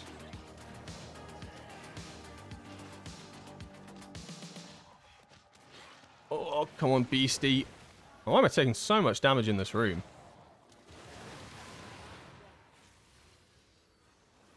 Oh, we're almost at the boss. We're actually going to see another boss. When the stream says all dungeons, and you spent like an hour and a half in Theater of Pain. Oh, is that misleading? Nah. Nah, that's fine. Nah, that's fine. What is he saying? What was that? He tagged an ability, but I can't see what it is. I hope it's not important. Also, it's so dark now. I need to turn my light on. Like, I'm literally sat in the pitch black. Just, I hate being sat in the pitch black. It was sunny not long ago. It gets so dark so early these days. After this boss, I'll turn the light on. This boss is kind of chilling. His mechanics are really simple. If I die here, yikes.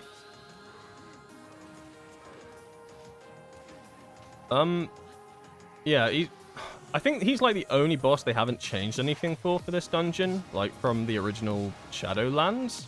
Yes, Shadowlands. Oh, like you just need to be aware of like where his meat hook's going, and then just dodge. That's like literally the fight. The Demon Hunter didn't dodge, but even then, like they don't kill you, which is weird, right? You feel like you should be punished for getting hit by those for a death. Seeing as that's like the only real mechanic on this boss.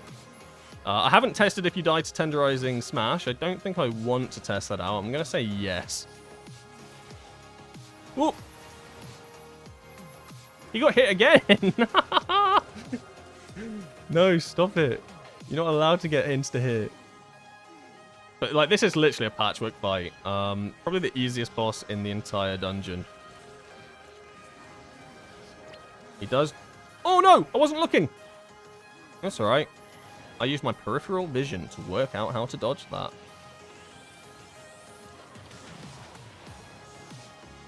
My hunter is kind of slapping.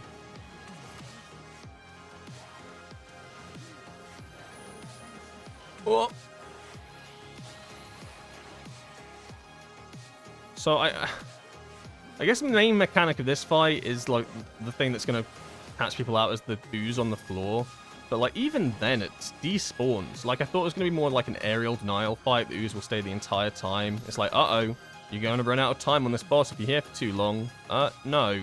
The ooze like runs out, so I think the only thing that's going to get you is if you don't move out in time for the circle. Like, you don't get punished for getting hit by the hooks. Like, you really don't. You don't even get punished for standing in the ooze. This is going to be the only thing that, like, kills you. So if you're a ranged player, I don't think it's legal for you to die on this fight. I genuinely think that's an illegal move. Like, as ranged, you're not even going to be stood in the gunk. Oh my god, all you have to do is, like, watch out for the chains. Not that it's that difficult as melee.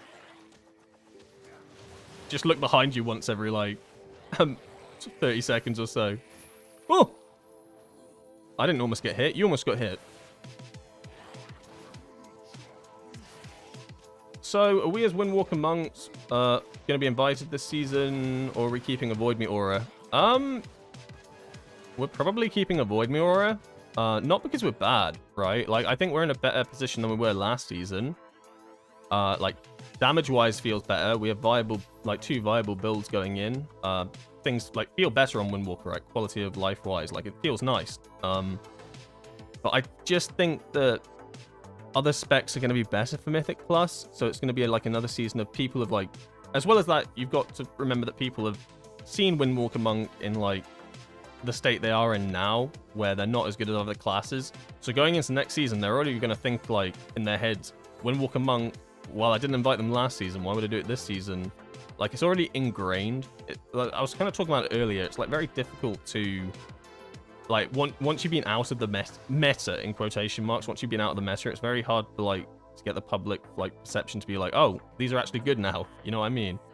You need to be careful of these orbs, they come in so quickly. Can we not fight them here? Please, can we not fight them here?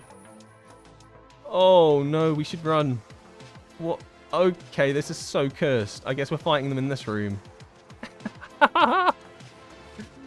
What not to do? Fight them in this room. Like, even if we were, like, the best spec in the entire game next season, right? Like, let's say, hypothetically, Windwalkers were best at Mythic Plus, best at Raid, and don't get nerfed. Which isn't the case, obviously.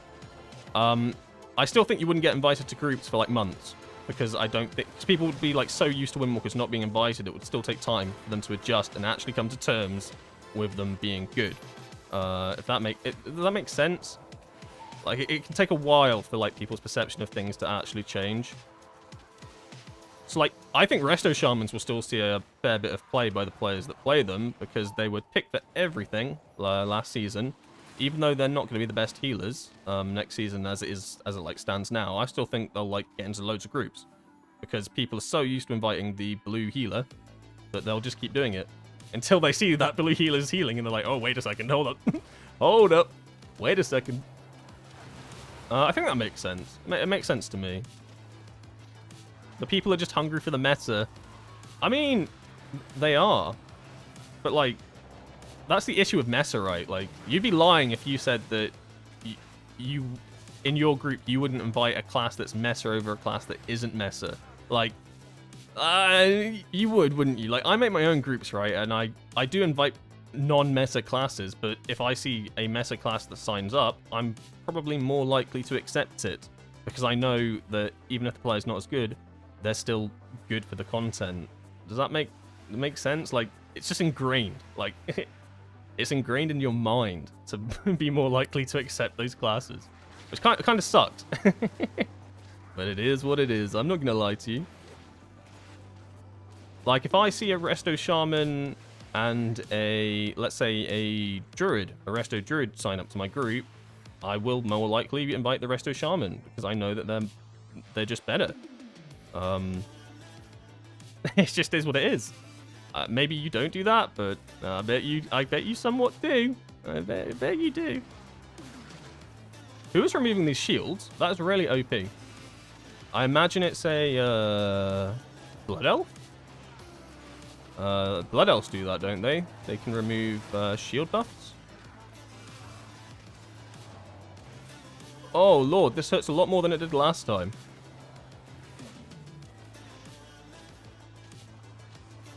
What nameplate config am I using? I'm using a add-on called Tidy Plate. It's basically just it's literally like a straight out of the tin add-on. I've done nothing to it. I haven't changed anything of how it works at all. I haven't changed any of the profiles that it has. Oh god, this is gonna hurt. Yeah, straight out of the tin Tidy Plates is what I'm using. I like it. It's not like I know you can get like a. You probably get better placer profiles than this that are like more like in depth and do certain things. Like I was looking at that Quasi one and it's like, oh well, the cast will go orange if it's something you have to interrupt, or it will go like blue if it's something you have to CC. I'm like, whoa, that's low key kind of cool, but at the same time, I don't need that. I think Tidy Plates is just fine on its own. I like it. It shows you it's nice on the health bar. It shows you your chi on a target. It shows you all your buffs that you have running on a target. Casts are super easy to see. Only shows them if they're... Well, it shows them if they're casting and they're not interruptible, or if they are interruptible. It's just simple, and it doesn't use a lot of memory. Like, I know Plater can use a lot of memory, and that is something that some people will struggle with, is how much memory can they actually use for their add-ons. So that's why I think Tidy Plates is one that I recommend. Because obviously I use it, so I'm a little bit biased, but also it doesn't absolutely chug into your RAM? Are we saying RAM? Yeah, we'll say RAM. I like it. I like it. Demon Hunter consume magic too. Oh, yeah. You're right. That was something I was thinking of. I started playing my Demon Hunter, right, in Season 1, and I have consumed magic, and I'm just sat there like, what can I actually consume? Like, I can't for the life of me work out in Season 1 what I can consume. Like, cause I've never played Demon Hunter, so I'm basically a noob in the spec. I was like, what do I use this on? Ah, well, I found something I can use it on in Season 2. I can use it to get rid of shields. Does it work like a purge then? Or is that slightly different?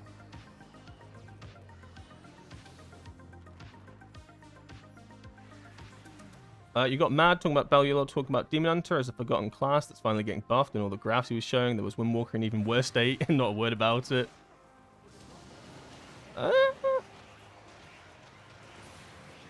I think the thing with Windwalker is there's not a lot of players that play it. I don't know if we're forgotten. I mean, okay, that's a lie. Yeah, we are. We do get forgotten a lot, but not in the way you'd think. Like, we do get a lot of mentions in patch notes and stuff, so it's not like we're not a like noticed class by Blizzard. The issue is that whenever it's something, usually it's a buff to rectify that we aren't doing enough damage, so it's like a pity buff, right, at like midway through a season, or it's something that we don't really need. And at the end of the day, they'll also like, I mean, I don't work at Blizzard, I don't know how they work, but in my mind, I think if monks are the least played class, right, they're likely going to give monks the like they're going to cater to the classes that people play. Does that? It kind of makes sense to me. It's probably not how it works. I just don't quote me on that. Like, more people play Demon Hunter than they do Monk, so I don't even know if Demon Hunter's forgotten. Like, you have to take one to raid, right? Well, obviously you don't have to, but play, like, you do have to, right? Like, in the mind of a player, like, Demon Hunter, they give the buff. Their buff's better than Monks, by the way. Like, the intellect buff, intellect, magic damage, way better. Like, I can't even understate how much better that is. Oh, crazy better. I see that you wrote more. I will read through it once I've killed this boss. But those are some hefty paragraphs. If I look to read those right now, I am definitely dropping. I'm dropping on the floor. So we've gone through this already. Well of Darkness, I'm pretty sure I can just put next to this boss. This is the one that looks like it's a don't stand in for other players. But moving out the group seems to be like a waste. That's what I was doing last time I ran this boss. Well of Darkness just seemed to like be pointless.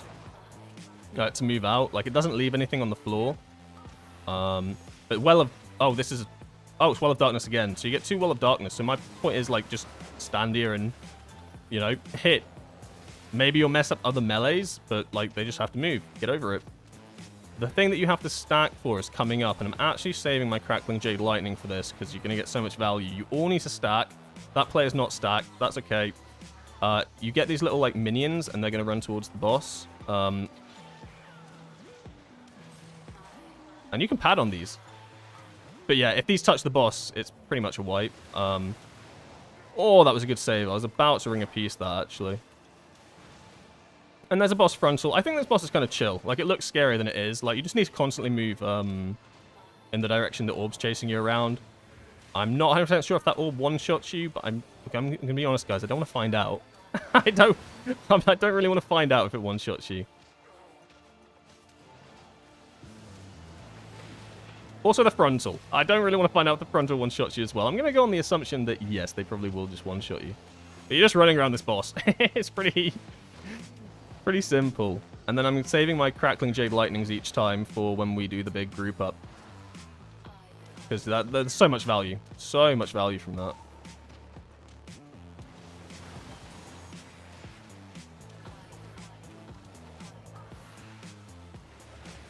Oh, I thought it was maybe going to get there. So I got to move around, and then the tank gets a frontal, and he stays put. That's fine. That means that then I move back. But I think the tank... Actually, when the tank gets the frontal, it makes sense for them not to move, right? That's probably the last thing you want, the tank moving with a frontal. Oh my god, we're actually at the last boss. I feel like I've been in Theatre of Pain for 2 hours, which I have been.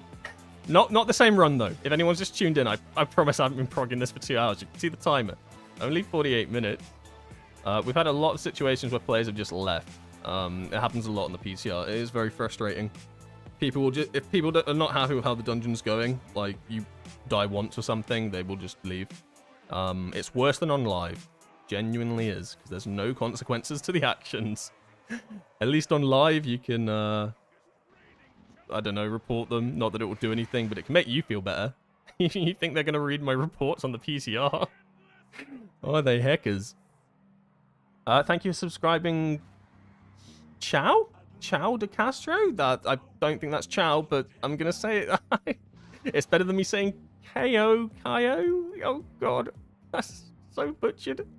Thank you for subscribing. I appreciate it. I'm sorry that I said your name so poorly. Forgive me. Please. This boss pretty much kind of has the exact same mechanics as the boss we just did.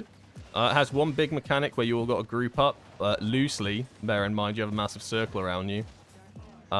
Big frontal, you don't stand in, and then it summons a lot of like spirit, rhinos, people. Just stand away from them. The bosses in this dungeon aren't hard. This is what I mean. You need to stack together away from this portal. So now we're going to summon all of these ads, and they need to die because they're all casting, right? And I shouldn't have ring a piece that. Oopsie. But I didn't like that they were casting. I definitely shouldn't have ring a piece that, though. I'm aware. I'm very aware. And then, like, a lot of these abilities overlap. This boss does. Like, sometimes it will do those massive circles you just saw, but the void portal won't come in. Sometimes the void portal will come in at the same time. Like, there's... I don't know. It's very, like... on the fly sort of thing. It's not like a synchronized boss fight. Things happen. I think it's health percentages things happen. Well, not everything, but like certain things.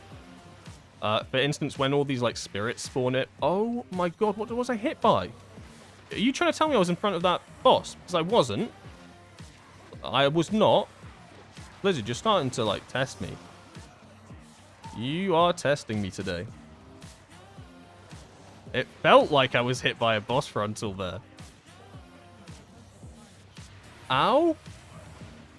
So these are the spirit dudes I was talking about. I prefer not to be tanking this boss on top of them, but I don't decide where we tank the bosses. I'm a DPS. These guys all charge. You just kind of need to position yourself in a way that you're not going to get hit by any of them because they just one-shot you. I'm pretty sure they one-shot you. So we get this again. Luckily, I have a big Crackling Jade Lightning for this, but now you can see what I mean when I say overlapped. It is rough when everything starts overlapping on this boss. Like, horrendously rough. So it's one of those fights that just... Was I in front of that one? I might have actually been in front of that one. The idea of them spending all of their time to work on Ret. Have they been working on Ret a lot this season? Like, because I see that Paladins get a lot of work, and then I read comments where it says all that work on Holy Paladin and it's still in this state, SMH, and I'm like, oh. Oh god. That's like what I mean, like sometimes even though like classes get a lot of PTR changes or mid-season changes, they're not always good. Like then these changes aren't always for the better. Just because a class is getting mentioned is not a good thing. This is really bad. Like dangerously bad. I can salvage it. I can salvage it. I'm actually gonna turn my brain on here. Hold on, I'm just gonna Vivify spam myself real quick. Alright, we're good. Oh, I thought we were gonna wipe there at the end.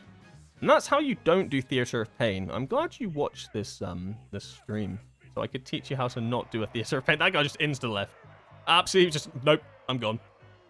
Thanks for staying. I don't mind staying in dungeons like this because, like, I know a majority of these players were learning as well. I made mistakes. It's fine. It's just PTR. It's just fun. Fun in games. I don't rate this damage. I played awfully that dungeon. But I guess it's not alright representation. Like, I like to show, like, off, like, what certain things did. So you can see, like, Crackling Jade Lightning. This is a Crackling Jade Lightning build. You expect it to do damage. That's what you're shafting... Strike of the Windlord, right? You're shafting this entire end, basically, so you can get good Crackling Jade Lightning damage. It did 9% overall. 8.5. We'll round up. 8.5. That's good. That is good damage for, like, one ability. Especially an ability you only press every, I don't know, 40 seconds to a minute.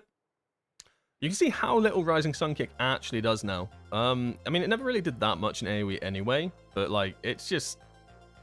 Yeah. To me, Rising Sun Kick is pretty much the way I like to look at Rising Sun Kick at the moment. Is it's like a glorified recessor for Fists of Fury, and then also like a glorified 3% damage amp. Like it's also like a glorified Whirling Dragon Punch allower. I don't know. It's just like not that. It's not as good as it used to be. Like I think Rising Sun Kick was a lot better last last expansion. Like Rising Sun Kick, especially like when they made it like super good in AoE. Rising Sun Kick's like kind of just a glorified enabler now, to be honest. So this is what I mean by Befouled Blood, which is why I was kind of like confused why the weapon that it shows in The Sims being best is the two-hander from Priory of the Sacred Flame, because this does decent damage overall in a dungeon. The effect, like 3.2%, it's nothing to like laugh about. Like that's good. That's good overall damage for a weapon, but I guess the effect just isn't good enough to lose the stats. You just do more damage with the stats, which kind of sucks, but that... I'm not going to question a simulation. They're smarter than me. A little bit inaccurate, but Fist of Fury is, like... It's just insane. Like, this is what I mean, like, when I say glorified Fist of Fury resetter. Because Fists just absolutely collapse in dungeons now. Spinning Crane Kick, also good, standard. And Blackout Kick's good as well. And you'd expect Blackout Kick to be good because you're putting so many talent resources into Blackout Kick. Like, you're even running Brawler's Intensity now for AoE, which gives Rising Sun Kick a reduced cooldown, but it also increases Blackout Kick damage. Like, a lot of these talents you're putting into Blackout Kick to make it less of a filler, and now it actually does something. Like, this started last season, right? Like, last season you didn't run Brawler's Intensity, but there were, like, variations of running Courageous Impulse, Hardened Souls, Energy Burst, Shadowboxing Treads. Like, these ones would vary. Sequence Strike as well. Like, we started edging towards Blackout Kick being an actual useful ability. Like, it's not... The damage isn't what makes Blackout Kick good. I think it's the energy management that makes Blackout Kick what it is. Like, the thing Blackout Kick does behind the scenes. It's why you no longer have to take things like Inner Peace anymore. Because you can just take Energy Burst. And the amount of, like, chi that this actually provides for you without having to spend energy is... It's really good. Like, genuinely really good. This is such an amazing talent. It's why you shouldn't take Martial Mixture if you're not running something like Inner Peace, because this is basically your energy chi balancer. Does that make sense? No, not really. This allows you to basically not have windows where you're just sat there with no chi, no energy suffering. It makes Blackout Kick actually useful. And, you know, it does... Yeah, it helps with the damage as well, I guess. Okay, 2 hours, and we've done 1 dungeon. That's what I like to call progress, baby. Oh, God. Oh, correlation between playtime and how much work they get. Yeah, true. What's the most played class in the game? It is Paladin, isn't it? Paladin... Shaman? It's difficult, though, because I don't know, I saw a document. I saw, like, a slide or something that actually showed what the most percentage were. That's why I always say, like, Monk is, like, the least played class. It's not. It's Evoker, but... Like, Monk is second after that. No one plays it. I think it's Paladin number 1. Rogues were surprisingly low. I thought a lot more players played Rogue. Can I see the Celestial Talents real quick? Yes, sir. So this is what the go-to Conduit the Celestial AoE ones at the moment. There's like... I mean, there's variety, but these are like basically what Sims are now saying. This is currently what the best is. Obviously, this might change before live for Season 2. Like, there could be some changes to it, but this is what current PTR is. It's kind of what the whole shtick of this entire stream is, with all, like, my gear and everything. Like, running the, like, best and slots. See kind of, like, what damage will look like, but also, like, how energy will feel, how stats will feel, like, what abilities are actually hitting the most based on, like, what this build looks like. Because this is, like, more or less what your end of, here. For anyone that didn't tune in at the start, this is basically, like, the stat breakdown. So this is like really useful, seeing like kind of like what stats, like it's the best way to represent like what we're going to be doing for Season 2. For Season 2, Haste Mastery tier, like there's no question about it, even at this stage in the PTR. Like they'd have to do something drastic for it not to be. Haste and Mastery are going to be like king. Like just like Haste was like amazing this season, it's staying the same, but Mastery's now like skyrocketed to the top above Crit and Burst. Crit and Burst are now low-key really bad. Like you basically don't want to run any Crit and Burst. Obviously you'll have some, but like they're how did I say it the other day? They're like the stats that you shove under the fridge when like you're sweeping the floor. You like they've got like you're really not running them. The difference between Haste and Mastery is that it's looking like Mastery is going to be slightly better for Conduit builds, and Haste is going to be slightly better for Shadow Pan builds.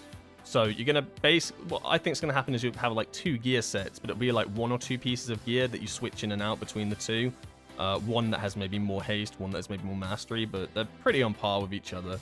So obviously these stats aren't like accurate. This is like me trying to get as like close to what the APL build was possible, but obviously you're not running Saruki Zealots, Sorake Zealots Insignia next here, are you? But it has the same stats as the neck that you would be running next here, as well as these boots as the same stats. So I try to get like a good rough estimate of what like our stat weights would look like.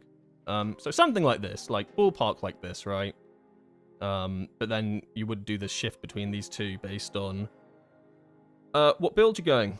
So Shadowpan likes haste a bit more, whereas Conduit just enjoys mastery a bit more. But they both really like the other secondary stat. It's not like a ew mastery if you're playing Shadowpan. You're still gonna love mastery.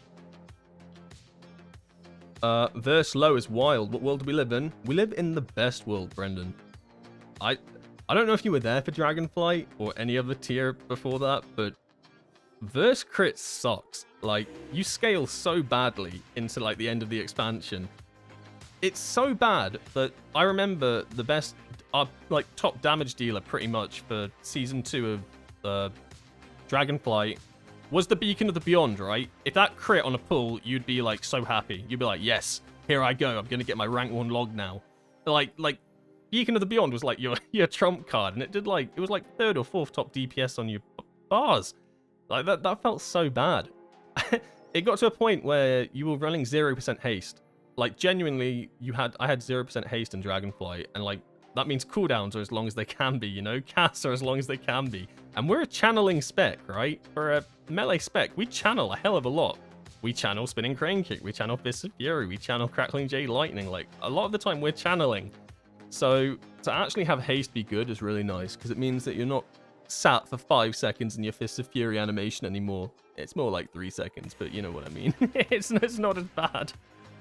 Like that, like channeling's not bad but like it can feel a little bit, eh. Right, I just need to get a drink. I've been yapping non-stop for 2 hours. I need a bottle of water. Bottle of water. I'll be 5 and then we'll... hello? Timer, please? Why aren't you working? Hello. Oh, there we go. Okay, time's already started. Right, I'm gonna get a bottle of water. I won't be too long, guys. Oh, God. Maybe a bottle of juice, actually. Juice is so much nicer. I don't even know why I said water.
Thank you for subscribing, Perfect JCF. I appreciate it.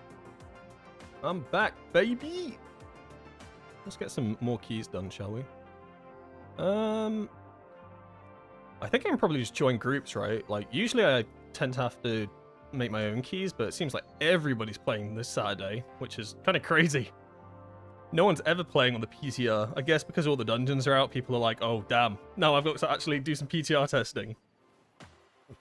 I'm not going to complain. I'm really happy there's actually people playing on the PTR for a change. Oh, come on. Oi! What do you mean full? I want to do 12s. Like, I'll sign up for the 10. I'll I'll sign up for anything, to be honest, just to get into a key. But 12s are a lot easier than they were. Like, yeah, okay, we'll do a 10. It's going to feel a lot easier than it did last week, but... Like, 12s are basically now you're going to be, like, your 10s. The scaling's just... Yeah, they've completely nerfed M+. Which is good for a like, because M+ scales infinitely, right? So it doesn't... Like, it's not a bad thing. Anyone that, like, isn't happy with the nerfs, like... It's not really a nerf, it just means that you can go to higher keystone levels, right? It's not really a nerf. Because it's a never-ending cycle of difficulty increase. It just means that you'll probably be playing more M+,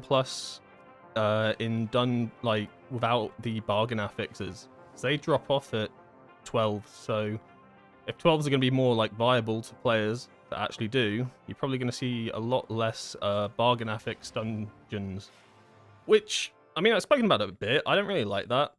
In my mind, I think bargain affix should, like, go higher, because otherwise what's the point of them? Like, you've got these cool bargain affixes. They've put work into these, right? They've added new ones for the new season. Like, they've added 2 new ones, or at least 1 new one. I'm pretty sure there's 2, but, like, they're not going to see as much play. Like, it's just one of those Blizzard things, right? Where they put work into something that you don't even see that much of. What dungeon was this? I have to get this right. Mecha Gun. We'll run Conduit for this one. Because I've just done Shadow Pam. I love not having them at 12s. They're not at 12s. That's what I mean. Like, but then, like... Which is fine. Like, I don't mind them dropping off eventually, but I feel like maybe they should be pushed to 14s or something. Because obviously...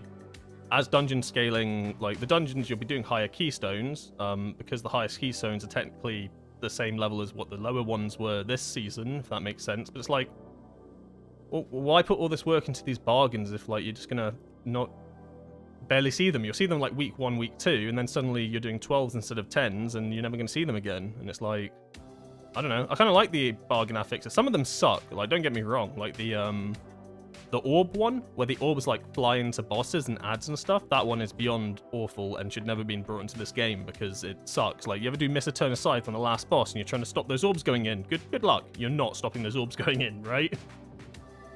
But some of them are cool, like the ones where the orbs will spawn and you can, like, ring a piece them or something like that, or you can just CC them all. Some of them are actually intuitive, like the one that everybody gets, like, a big absorb shield on them and you can dispel it and stuff. Like, I think they're, like, intuitive to play with and actually add something to M+. Otherwise, you're just running Fort and Tyrannical. That's all a Mythic Plus is now. Then it just becomes a Fort Tyrannical Mythic Plus. And it's like, well, is that not the whole point of affixes? Like, they removed affixes to bring in these bargains, and now now you're basically going to be playing most of your dungeons without them. I don't know. That's my take anyway. Some people absolutely hate affixes, and that's fine. 4, 3. Yeah, like 14s might not, like, be the next 12s, but the point stands. Like higher dungeons are going to be the lower dungeons of this tier, just because of how the health and scaling works now. Like 12s, like before, 12s were like a massive leap up from an 11, right? They are not. Huevo? Oh, I know this group. This is my guild. I joined a guild group. I didn't even realize. Okay. I was like, I recognize this name. That's Huevo. Yeah, so I'm in a guild group right now. That's kind of cool. I didn't even realize. No wonder they accepted me.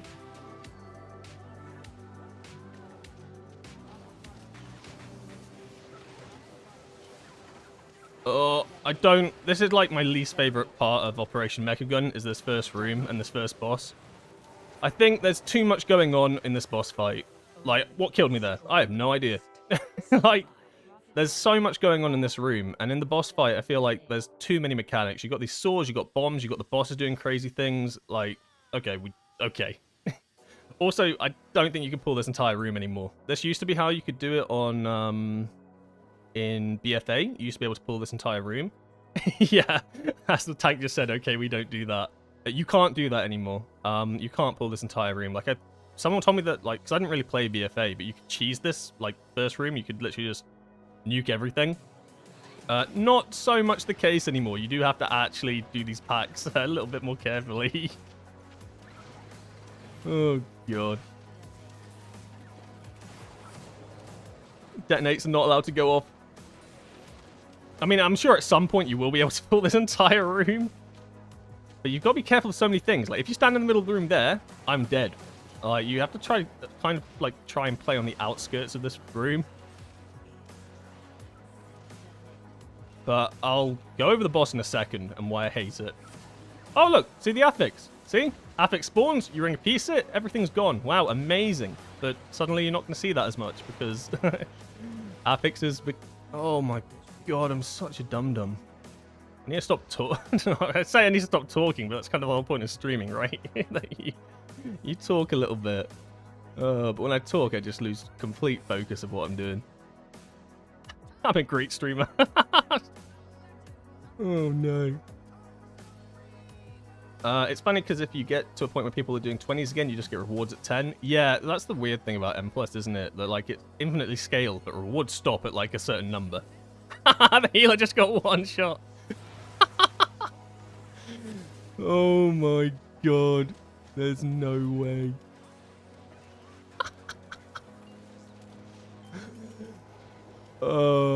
I guess this is a wipe. We can't do this dungeon without a healer.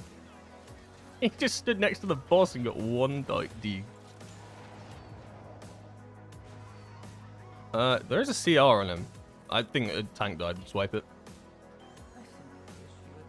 Yeah, why do I hate this boss? As you can see this timeline over here, there's about 20 things going off at all times. On top of that, you've got all these floor mechanics that are going out as well that aren't on this timeline. Like, this boss fight, there's so much going on, and it's like, how did I describe it? It's chaotic, but in a bad way. Like, sometimes bosses can be chaotic in a good way. Like, there's a lot going on, but it's easy to manage. Like, you can actually manage it to an extent. You understand what's being chaotic. This is just chaotic for the sake of being absolutely chaotic. And the rest of the bosses in this dungeon do not go as hard as this one. Like, the next boss, Cujo, does, like, 2 things. I don't know. It's just one of those. I'm not a big fan of this boss.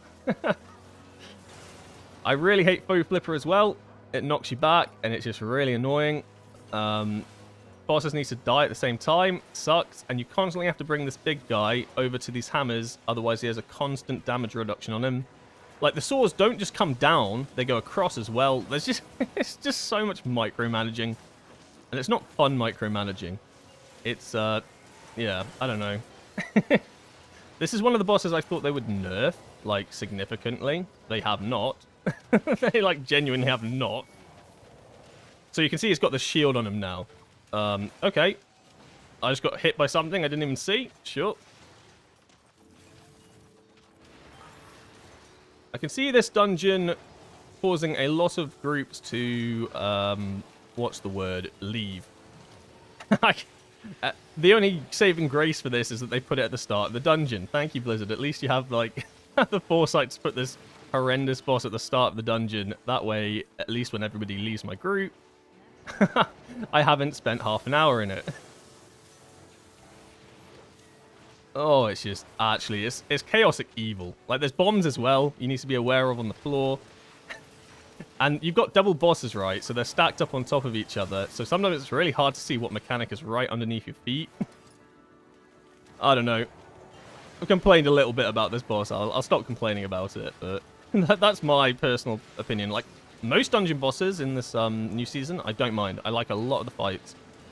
This is, genuinely the only one I hate.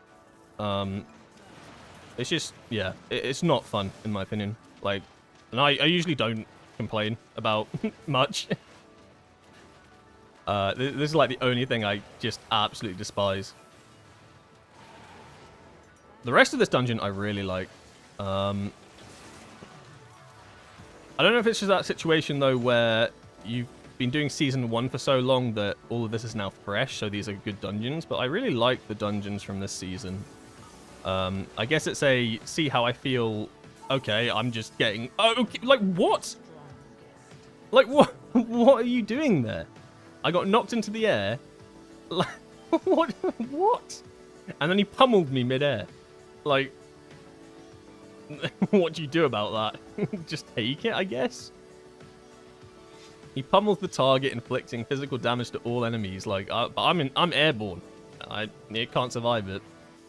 I'm not going to complain though. I've already ranted. Got to be zen. Got to be the monk I'm meant to be. Hopefully they kill this boss because I don't want to redo it. I hate it. And this is a +10, so like in general this is easy.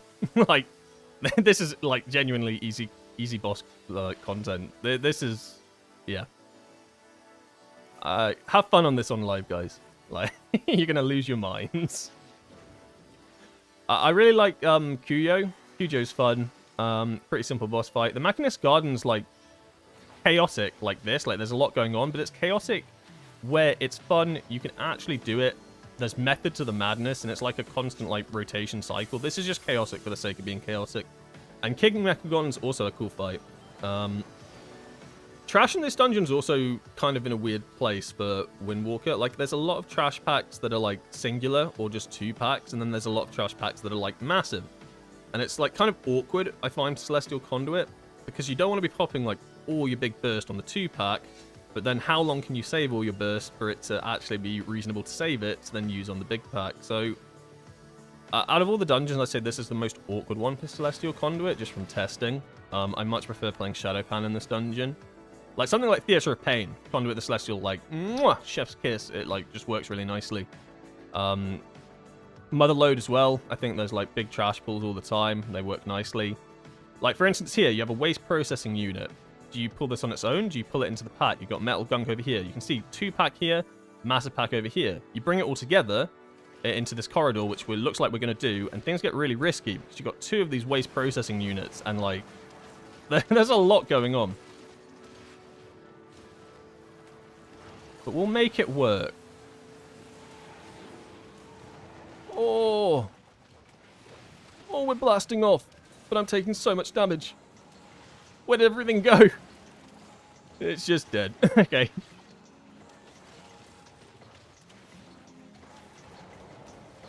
It's one of those dungeons where I think your tank, you'll be heavily reliant on how your tank pulls everything. If they, like, don't do big pulls, you are going to be screaming at your computer. Oh, I also leg sweep there during a Fist of Fury. That felt horrendous. It's one of the... That's like probably one of the biggest downsides of Windwalker Monk, is that we have so many channels that having to cast like big CC in a Fist of Fury just feels like you just don't want to do it, but sometimes you have to. That's probably the only downside of being such a big like channel-y spec. Is that the value that you lose from breaking those channels is actually quite massive. Especially like Fist of Fury, because it ramps damage. Like, your strongest tick of Fist of Fury is your last tick. So it's not like you're just losing like a little bit, you end up losing quite a lot of damage. But maybe just time your Fist of Fury better. Yeah. Okay. Oh, these are nice pulls. Oh, like, actually, genuinely, I love it.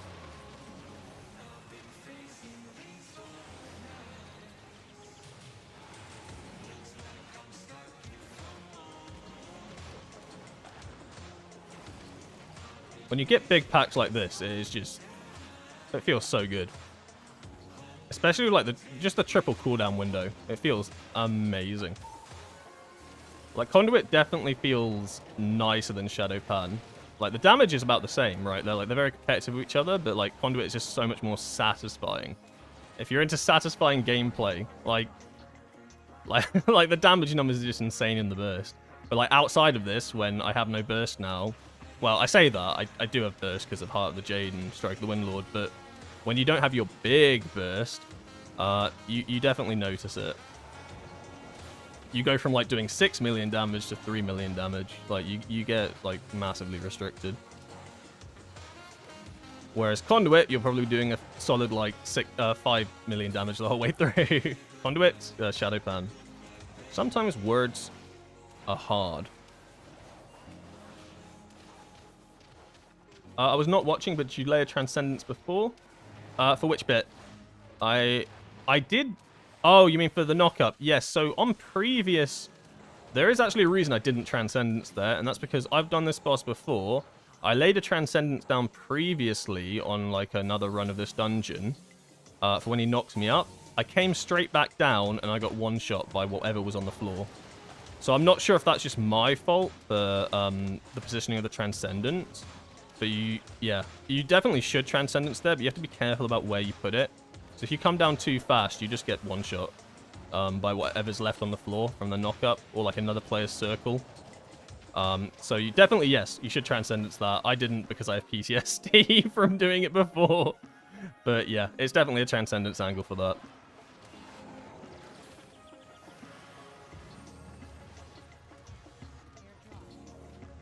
So, Kuyo's chill. He airdrops these boxes in. They've changed how this boss works, actually, a little bit. He, like, casts Venting Flames. You need to get behind these boxes. Once he starts casting, anyone not behind the box is a dead man. He casts this really fast now. This used to be a super long cast. The box goes red, and now you can't stand behind it again. If you stand behind the box again, you are gonna... you're gonna feel the pain. Luckily, another box drops, so then you'll go stand behind that one for the next venting. The only other mechanic he does is leap. I'm under the impression you can't put it on top of a box. From actual testing, though, it doesn't look like it does anything. I'm not sure if that's just a bug. Like, it feels like if you go on top of a box, you probably are dying, right? Oh! Can we res the tank during this? I don't think we have any CRs, right? No, we have no CRs. It looks like a bad tank fight, I guess. But genuinely, for, like, DPS, this fight is, like, really chill. I don't know how the tanking side of it is, but it looks like he took a lot of damage. But as DPS, like, you really shouldn't be, like, dying on this boss once you've done it a couple of times. Like, once you understand hide behind box when he casts Venting Flame, stand outside of the group when he casts his jump, like, there's two mechanics to this fight, right? And that's what I mean when I say compared it to just Hustle Tonks, where you have absolute carnage on Earth going off, and then you come to this boss, and it's like, it's actual night and day. Like, the actual duality of boss fight.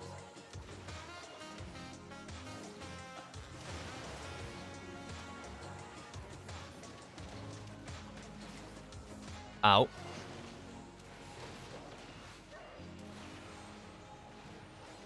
Oh, he's gonna Venting Flames during my big burst. Kuyo, why? Bad dog. I can't believe you've done this. I guess that's also the other downside of calling it the Celestial, right? Like, the burst window is so big. Like, when I say big, I mean, like, it's, like, genuinely, like, a 30-second odd burst window if you're, like, taking into account, the heart windows that you're proccing with Strike of the Windlord. Like, a lot of stuff can happen during that. That means you have to move, or you have to dodge your mechanic, which isn't really the case for, Shadow Pan, right? With Shadow Pan, like, you don't suffer that badly. Like, you pop, like, Zwan, and, like, like, really, it's not like a massive burst window. It's extra damage, sure. It's not a massive burst window. So moving off of a boss doesn't feel as bad, but it feels really bad when you have to move out during a big damage window, and the damage windows last long for Conduit. So that's, like, the only downside I see in dungeons specifically. Like, so if I'm popping cooldowns and Venting Flames pops up, like just happened, suddenly I'm losing a lot of my cooldowns. Yeah, that's the only downside to Conduit. So it's just going to be like, I guess, learning when's the best time to pop through, like, your big window. So, like, this is going to be like a 30-second damage window, right? Because I've got 2 heart procs of Strike, and I've got a Celestial Conduit in the middle. He casts Leaping Strike, suddenly I have to move away from the boss. So I've lost a big amount of damage, right? Like, genuinely, I lost a lot of damage there. Then I go for another heart window, and he's going to cast Venting Flames here. Suddenly, like, luckily I managed to get the whole thing off, but, like, if I cast it a bit late, suddenly I lose the value off of that. So it's a lot easier to lose damage with Conduit, I think. Yeah, it's why I think it's, like, the harder of the two hero talents. Very easy to lose value.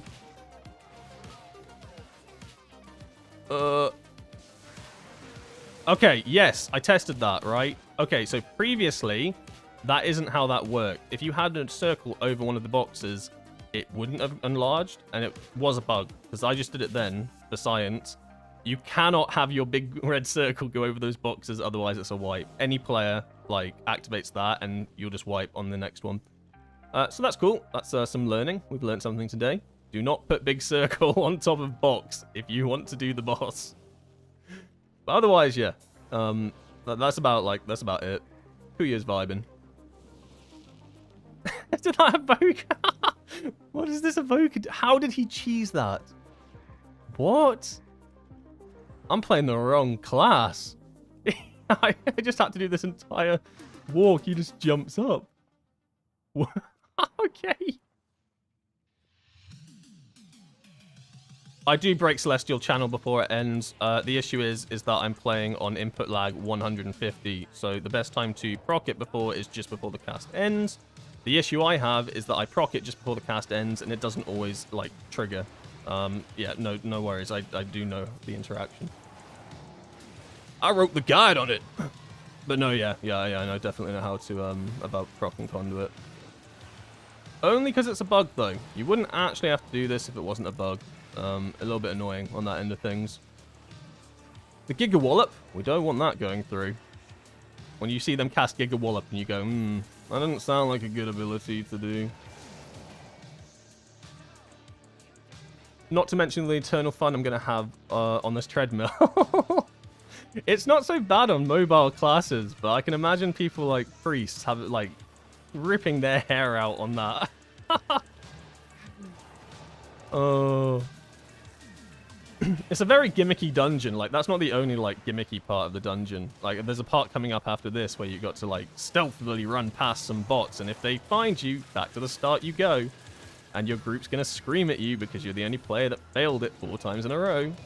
Not that I'm speaking from personal experience or anything. That would never happen to me.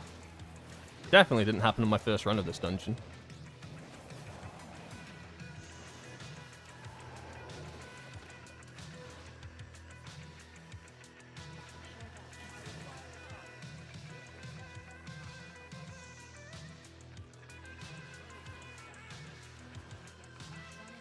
Oh, this is another change they made. So the sonic pulse that it just casts out used to be insanely difficult to see. They've now actually made it so you can see it. Great design, Blizzard. I appreciate when I can actually see mechanics that bosses cast. And he also does this. This is really fun, actually. I enjoy this a lot. Probably because I'm melee. As a caster, this probably sucks, but this is really, this is cool. It basically pizza slices the room, and you can only stand in like the correct pizza slice. Not a boss, by the way. It's just a mini boss, but probably my favorite mini boss in the entire dungeon. I just think it's really cool. I like the mechanics of it.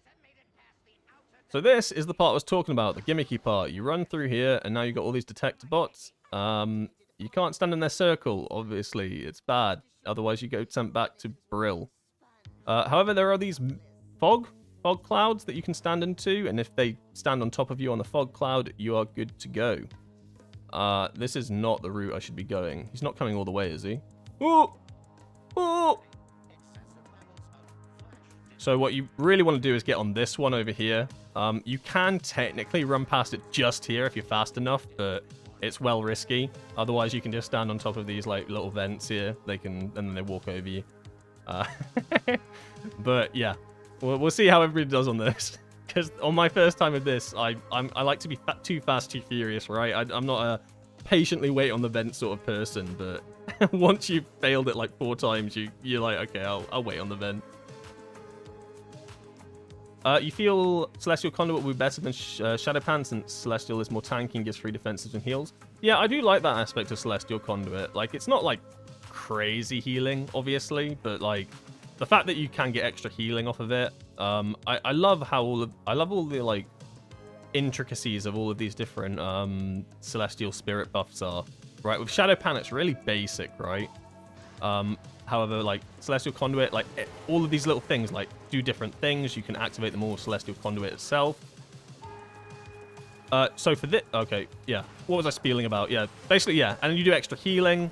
Yeah, I really like Celestial Conduit. I think it's like what Monk want to be. Shadowpan's just very passive, which isn't a bad thing. but I feel like Celestial Conduit brings the flavor as well, right? It brings like this whole flavor of like working with the Celestials. I don't know if that matters to players, but I just think the whole like package is really cool. What you want to do with these is you want to stand inside of their shield generator. They spawn a shield generator, like these ads, a lot of these ads coming up at the end of the dungeon. You knock them out of it, and then you stand inside of it.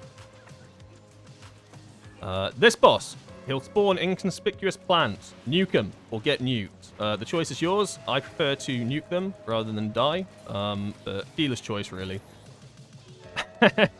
I did a dungeon run the other week on this boss, and I was the only person hitting it, and it was focusing me, and I had to pop every defensive as this thing was just peppering me. So this is the fight that I regard as, like, chaotic but fine. Because, like, there's a lot going on. You've got all these swirlies coming in, ads that spawn up that you need to nuke. And it gets more, like, hectic as it goes on, but it's manageable, right? Like, you can actually see everything. Everything's clear. You haven't got these two fat mecho bosses on top of each other that make this impossible to do. Like, I really like... This is what I mean by, like, chaotic good, I guess.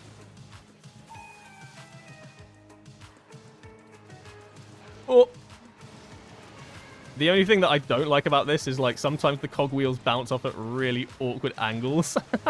And you're just like, what's the physics on that, Blizzard? Oh!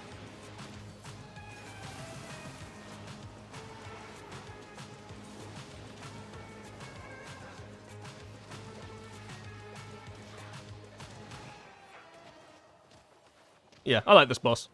Other than that, it's not like crazy, but it does ramp. Like everything gets like these cogs don't disappear. So as the fight goes on, like more and more cogs spawn. Now you can see it's targeting me, right? I just take insane damage off of this because it just keeps shooting you until you either kill it or you're dead. There's like no in between. Oh lordy, hit that. Monk be nimble, monk be quick. Oh. It's definitely a bird's eye view sort of boss though. I wouldn't play the boss like sideways. I would definitely play this boss bird's eye view. You see the damage is good so far, like so far we're getting like about 3 million overall on Conduit. And I'm not playing this like perfectly. I mean, you've seen how many times I've died, right? This is really scary. I've had people leave on this section of the dungeon because these two spider tanks together, they do constant damage. It really hurts. Yeah, it's just horrible. This feels horrible. On a higher key, I'd be surprised if you pull both of these at the same time. They just hit so hard. Like, we're taking constant damage. Like, it's unavoidable damage. All these rockets, they look like maybe you can avoid them. No, that's fake. they hit everybody. They have to be nuked down. But you can pull them separately. Probably not so bad in a 10, right? But I can see, like, on a 14, these wiping your group if you've just popped everything on this boss as well. These are not going to be fun. So this next section goes back to the shield generator bit I was talking about. All the ads on this part like drop this shield generator, and they do a lot of like damaging abilities. You want to let them pop the shield, knock them out of it, stand inside of the shield, and then hit stuff, because you'll just take damage reduction. Realistically, you want to like let them cast their shield, because there's a lot of damage here. I don't know which ad off the top of my head spawns it. Okay, so the shield generators are down, so you want them out of this. And then you stand inside of at least one. And so you can see, like, players taking damage. They're not inside this circle like I am. Like, I'm vibing, right? I should probably tell them they are in my guild. The way I see it on the PTR is I think it's fun for people to work these things out on their own. On live, I'd be, like, screaming, like, get inside the shield! Get inside the goddamn shield! But, like... Yeah, so I think it's funny. People just discovering things on their own, really. I have cooldowns. I'm just going to wait for the next pack, though. Popping, like, my 30 seconds here would just be horrendous. Well, ability, like the big squirrel explosions can overlap the shield. In that case, it still is going to hurt. I'd probably advise getting out of that. But most other things you can just stand aside the shield and just kind of ignore.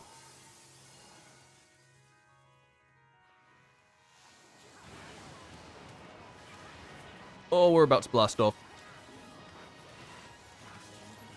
Not if I press double spinning crane kick or not. I'm going to take it. I had my defensives. So, you can see I'm inside of this shield now. And then you just kind of vibe in here. Oh, get back in.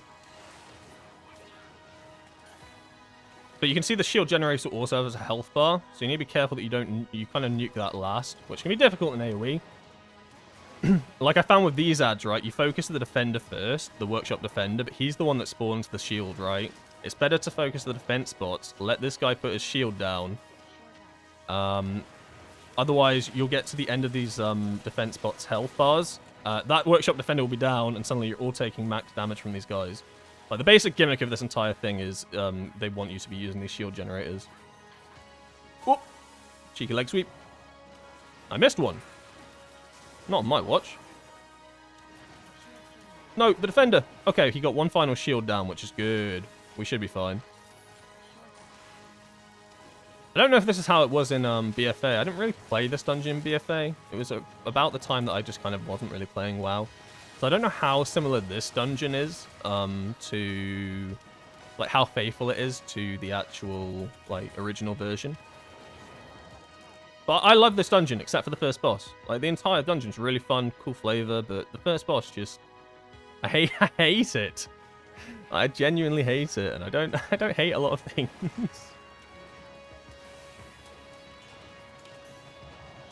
I do see that there are some chats, but I do need to focus a little bit on this boss because it can just one-shot you. So I'll read those after I've done the boss. It's kind of just a dodge electrical orb sort of thing. So whatever I just did there, bad. You just need to know where all four are going at all time, basically. He does a mega zap as well. Oh, no, that's not the thing I'm worrying about. He does this, takeoff. So he'll do takeoff. He'll shoot down this laser that will be fixated on a player. If you get hit by that, you are pretty much dead. Just outside of reach there. But you need to be careful with that, especially if it's fixated on you. And it will hit everybody. It's not just a only damage fixated player. So this is really bad. Like, these orbs are just flying all over. Ow. Don't roll into orbs. I don't advise that. Mega Zap.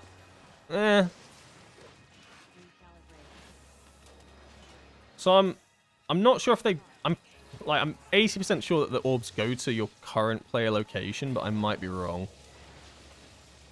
So it's fixated on me, so you can see that I'm like, oh shit. But you can still hit it technically if you're careful. And then you get stunned, because that was just phase 1. If you've never seen this dungeon before, now we get phase 2 with the real Mecha King.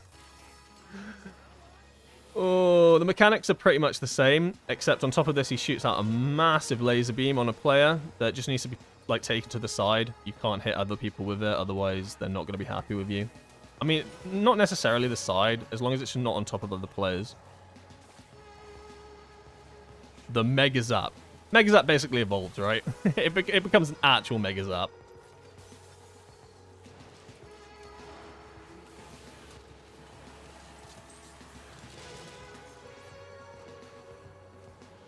And then he sucks everybody into the middle.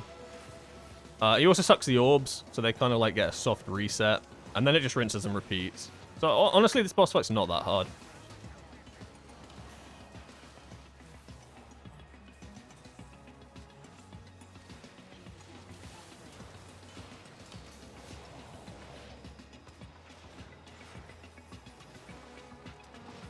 Oh god.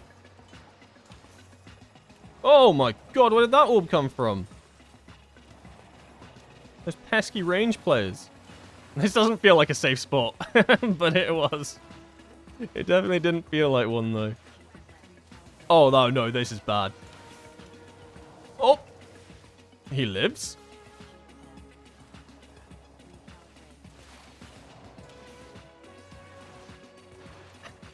It does get chaotic, but it's not that bad. And then, yeah, then he just resets again. So it's basically just tank and spank, really, just with a little bit of movement. But the abilities don't hit that hard. The Mega Zap, I don't know if it does more damage to players, like, that aren't targeted. I'm not going to try it out for science. But the orbs don't one-shot you on a 10, but they'll definitely probably will on, like, a 12 or something. And then you just kill the king. And then you finish the dungeon. But yeah, I really like this dungeon. Except the first boss. Hate it. I hate the first boss. But the rest of it's really fun. Really, really cool dungeon. So 2.81 million damage there. That's not bad, right? I mean, I definitely could have done more. You can see, once again, it's all coming from Fist of Fury, Spinning Crane Kick. Slicing Winds, about 6% there. Gale Force is another big thing that you need to be aware of. It's kind of why I go opt for the, like, Strike of the Windlord before you use your Celestial Conduit, because then you're getting tons of Gale Force damage. Because Gale Force is like a... Yeah, I'll show you what Gale Force is. Gale Force is basically what when you strike with the Windlord, 10 seconds afterwards, like, you deal additional, like, 10% nature damage from spells and abilities. So if you cast Strike of the Windlord first, 10 seconds after that, if you use Celestial Conduit during that, you're then, like, getting huge damage from Gale Force. So Gale Force can make up a lot of your, like, percentage. Rushing Jade Wind as well, right? 3.5%. Like, it's not a talent to sleep on. Like, it's good. Even though it doesn't mark the crane anymore, it's still, like, decent. Oh my god, there's a lot of... There's so many comments.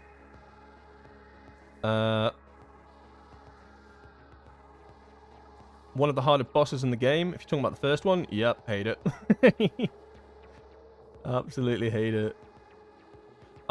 You want to rate... Yeah, basically just before the last tick of Celestial Channel to press it again. Because the thing is, if, like...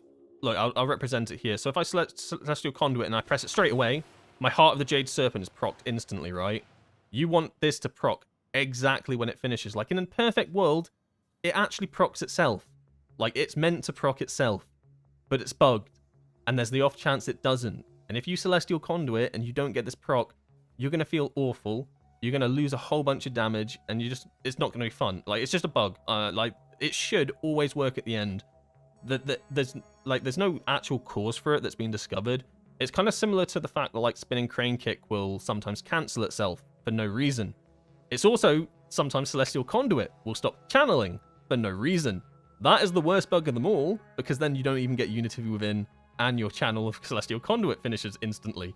Like, this is a bug that's even on live right now. Like, your Celestial Conduit, you can be pressing nothing, and it will just cancel. And I don't think it's, like, worked out what's actually causing this yet. Like, it is horrendous. It's just a monk bug. It sucks. Like, genuinely sucks. But yeah, that's really the reason why you press it just before. Which is a little bit harder on the PTR because of the latency, but when you have no latency, like, you can nail it every time. But it's generally just to avoid a bug. Otherwise, you wouldn't. Like, there'd be no reason to. It's always better to have the Unity proc at the end, right? Because then you get the full heart window for your other abilities. Because you can't cast other abilities whilst you're casting Celestial Conduit. Because it's a channel, right?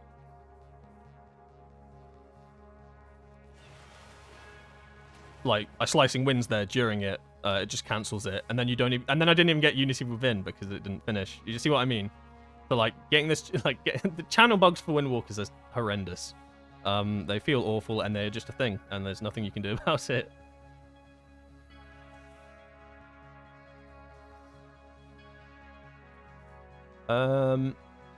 The theme and look is way better on Celestial. Yeah, no, I agree, Brendan. I really like Celestial. I was sad that it wasn't a thing in Season 1, because I kind of started playing it when the bug was about with the Storm, Earth, and Fire. So that's when I really, like, tested Celestial. But then I kind of, like, fell in love with it. Like, not because it was busted on the bug. Like, I really started, like, liked the heart of the Jade Serpent window. Like, I just thought it was a really cool hero talent, and then I was like, because there's a lot of intricacies to Celestial Conduit, like, you need to be aware of. You need to know what each of these things does. Like, some more than others, but to an extent, like, knowing, like, if you don't know, like, Flight of the Red Crane's a thing, you might think, why would I run Rushing Jade Wind in my talent? But you want to run it because Flight of the Red Crane, like, you benefit and get energy regen from having Rushing Jade Wind. It's one of the big reasons you take it. But if you don't, like, understand, like, each of the, like, these nodes, whereas Shadowpan, there's, like, probably only 1 or 2 nodes that you actually have to care about, besides, like, Flurry Strikes and Wisdom of the Wall, right? Like, the one that makes it where, every time you cast a chi ability, it reduces the cooldown of Storm, Earth, and Fire by a second or so. Like, tiny, not second, I think second's too much, but like it reduces the cooldown of Storm, Earth, and Fire. It's why you get more Storm, Earth, and Fire casts when you're playing Shadowpan. But like, yeah, there's so many like little things that happen, and then you cast Unifin Wind procs, it procs all 4 of these, and you just go balls to the walls. This defensive is also good. You can get like really good healing off of it, or you can just go for a Fortifying Brew one. And then this node is you have to take in a compass, because August Dynasty is well, we don't run Jadefire Stomp, and I never want to run Jadefire Stomp again. This was the worst ability ever added by Blizzard. It actually was. Like, I don't know why they added it, and it sucked. Windwalker Monks, right? Most mobile class in the game. Pretty much, right? One of the most mobile DPSs in the game. Maybe Demon Hunters a bit more, right? But you were restricted to a line on the ground. Like, for pretty much the whole of Dragonflight, you were restricted to your little blue line. And it was horrible. And anyone that enjoys it, maybe you're probably a Mistweaver, because you didn't have to suffer, like, as Windwalker had to suffer. Like, oh my god. And then when it wouldn't proc, sometimes it would proc every time. Sometimes it wouldn't. Sometimes you'd have to chi burst to force it. Oh my god. I could rant about Jadefire Stomp, but I'm glad it's gone. I'm glad it sucks, because yeah, it kind of like completely destroys the whole aspect of mobile class that can jump around, that can roll and jump around, right? Restricted to blue line on floor. What trinkets am I going for? Tom, I'm currently running House of Cards and Eye of Kazan, and I run those for both Shadowpan and Celestial Conduit, predominantly because they are just what the APL sims is the best ones. Eye of Kazan is like a, you know, primary agility. You get that every so often. It does a bit of damage. So this is more like a stat stick sort of one. So it's House of Cards, but it's a stat stick you can control. It just gives you a massive amount of mastery every 1 minute 30.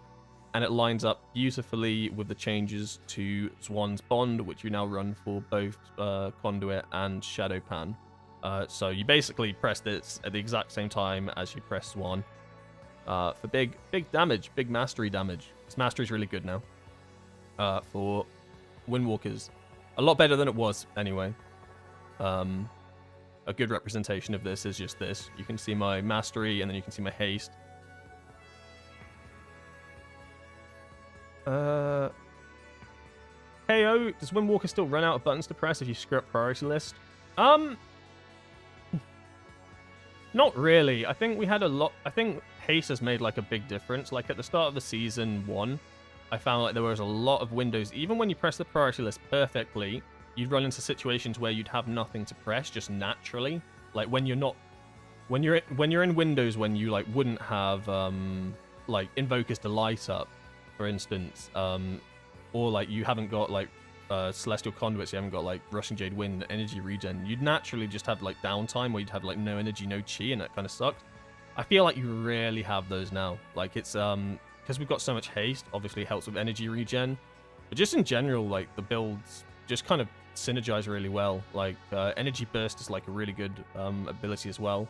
So if you ever find yourself like lacking a bit of chi, you just, you know, blackout kick, and then suddenly you get an extra chi. Obviously, you need to do it at the right time. You don't want to be pressing blackout kick when you've got higher priority abilities up, but I guess what I'm trying to say is no. I don't think it's as punishing as it was, especially with more haste. It's a lot more forgiving. But we used to have, yeah, we're very familiar with natural downtime. Windwalker is. But that was predominantly crit verse, right? I feel like there's a lot less natural downtime now. Cinder Brew, this one gives me horrible flashbacks. Every time I've done a Cinder Brew on the PTR, it has gone horrendously. I have easily 40 deaths in this room alone.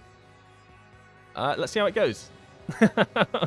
Hopefully the nerfs were enough. They've removed how many packs of ads were in this starting room, and they've also nerfed a lot of them. We'll run Celestial Conduit again, because I enjoy it. This room is horrendous, though. They had to nerf this room. They literally removed packs of ads because it was that bad. Like, you do this on a +10 and you wouldn't be able to clear this first room. It was horrible. But that's what the PTR's for, baby. Oh my god. We're blasting off. Oh my god, I didn't get Unity within. See, I pressed it early, but the input lag didn't work there. And then on top of that, what happened is it didn't proc. That's just like, that's perfectly timing right, actually, to show you the bug. I pressed it just before the cast, but obviously not fast enough to take him to input lag. And then the bug did proc Unity within. I was like, why is my Fist of Fury not rapid right now? Yeah, that's a great representation of the bug. It happens. Nothing you can do to control it. It is why you want to press it early.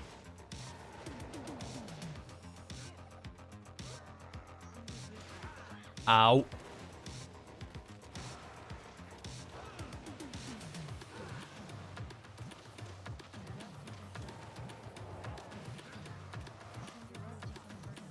Oh, that was one of those odd situations where I pressed spinning crane kick with no buff. I really didn't want to, and I probably should have held cooldown. I should have, like, hold it.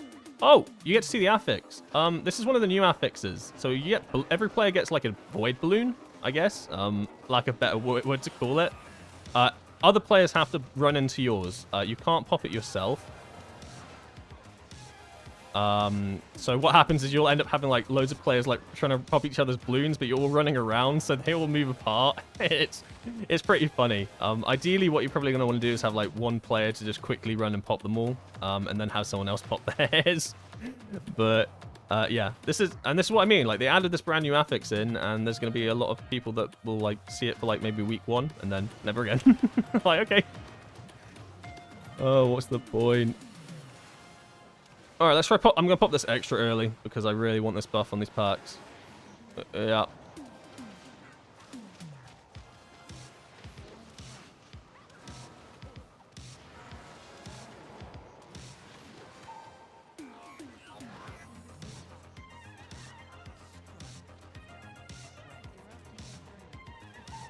I am the shaman now.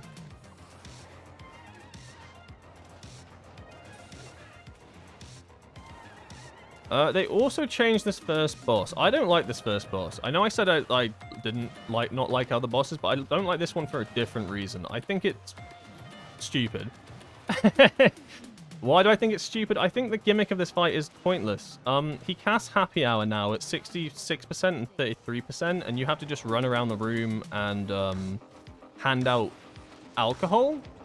But, like, you can't damage the boss in this time. Nothing's actually happening. You take some dot damage. It's just, to me, it feels like a pointless gimmick for the sake of having a gimmick. Like, there's nothing wrong with the boss overall. Like, the rest of the boss fight's fine. But, like, that intermission part just seems like a why. Like, genuinely, it's just a why. Why is this added? Am I dead here? I need to start moving out some of these mechanics, I think. Me thinks I should make some more pay attention words? What am I actually saying right now? I wanted to see if I could Transcendence cheese this. Hold on, I'm going to try. No, you're not meant to pop my own orb for me. I wanted to see, like, because I didn't test it when I last saw this affix. I wanted to see if you could put a Transcendence down, put your orb on top of it, and Transcendence fast enough before the game realizes you've moved and pop your own balloon. Because I think that'd be quite funny. I don't think it's going to work, but next time we get the affix in a safe place, I'm going to try that out.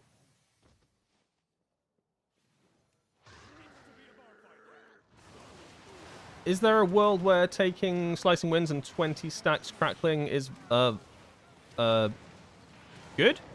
Sorry, I couldn't read that whole thing, but I get what you're trying to say. It is a build, right? Like, it's not like you can't do it, but the biggest issue with it, and the reason why it's not like the Mesa build, well, I say Mesa build, it's not like the APL best PCR build for it, is because you have to give up so much. I didn't get to press it there, but my Unity win would have been wasted anyway, because lo and behold, he's casting his stupid intermission ability. This is what I mean. It's so... I'm not going to rant again. What was I talking about? Oh, yeah, you basically have to lose so many of your good talents, right? Your middle ground talents. Hold on, let me see if I can pop that. Stop popping my orb! You end up losing, like, a lot of this middle tree to get at it, and it just doesn't pay off the way you want it to. You're basically nuking your burst windows to an extent, right? Like, you're basically making your burst windows a lot worse. This is going badly. Like, it's definitely a viable build, and I've seen people playing it, and I've even tried it myself, right? I don't even know what you'd play it with. I feel like you can't get... I feel like you'd have to play it maybe with Celestial Conduit. With Shadowpan, you don't even want to be taking Strike of the Windlord, right? So that feels like an absolute waste to take it with. We're taking so much damage here. So Celestial would be the only viable one to take it with. To actually do, like, to actually have maybe somewhat competitive damage. But you have to give up 2 talents for these, right? What 2 talents do you give up? Well, it looks like you have to give up Fury of Zwan, which in itself is an awful talent to give up. That's a really good talent. And then you have to give up something else. And it's like, what else do you give up? You're not giving up Transfer of Power. You're definitely not giving up Invoke Delight. These are too fundamental. Like, even just getting rid of Fury of Zwan, it feels awful, right? Because that's working on your Fist of Fury and your crit. Like, this intermission taking ages. You see what I mean, though, with this intermission? I'm looking at talents right now and talking to you, and this intermission is doing nothing. It's stupid. Okay. That's a... I'm sorry. I just don't like it. Yeah. Did I explain that right? I think... I guess what I'm trying to say is it's not as good. Like, you have to give up too many useful things for it to be even, like, viable. Not even competitive, right? To even get it viable, it's just not as good. The issue is that Crackling Jade Lightning doesn't really synergize that well with Conduit. Like, Slicing Wind synergizes really well, right? The cooldown gets reset of Slicing Winds every time that you use Unity Within, or every time that you cast Strike of the Windlord. So they're, like, kind of synergized together. There's no real synergy. And your AoE damage is already really good enough for Conduit the Celestial. Like, you're getting tons of Fists of Furies out. You're getting loads of spinning crane kicks. Slicing Winds as well. You know, it's already a big cooldown for AoE. It feels... It doesn't make sense. It doesn't make sense to take these two. You'd just be giving up good talents for it. I think that kind of, like, long-winded, and I don't even think I really answered your question. But I just don't think it's that good. And the APL definitely doesn't think it's that good. Otherwise, it would have put it into one of the builds. But it's not to say don't try it and don't play it. See for yourself, but you'll kind of see what I mean. Like, you'll be so reliant on, like, your burst window and Crackling Jade, but outside of that, you're just going to do absolutely nothing. And then even then, your burst window and your Crackling Jade window get nuked into oblivion. Like, they're no longer as strong. Fist of Fury, you're literally stealing damage from Fist of Fury, which is your biggest damage dealer, for some Crackling Jade Lightning damage, when you don't need it. All right, I think I answered that question more or less. But there is a build for it. I can link you the build if you want to try it. Like, there's definitely a build for it. People have played it. It's not going to be the meta build. They just won't. For Windwalker, anyway. But if you don't care about meta and you enjoy, like, Crackling Jade Lightning and want to do some Slicing Winds at the same time, go for it. But I wouldn't run it on Shadowpan. I think if you're going to run it Celestial Conduit. Shadowpan just doesn't get enough value from putting so much into Strike of the Windlord and AoE. You're much better off going for the one that actually gets value out of Strike of the Windlord.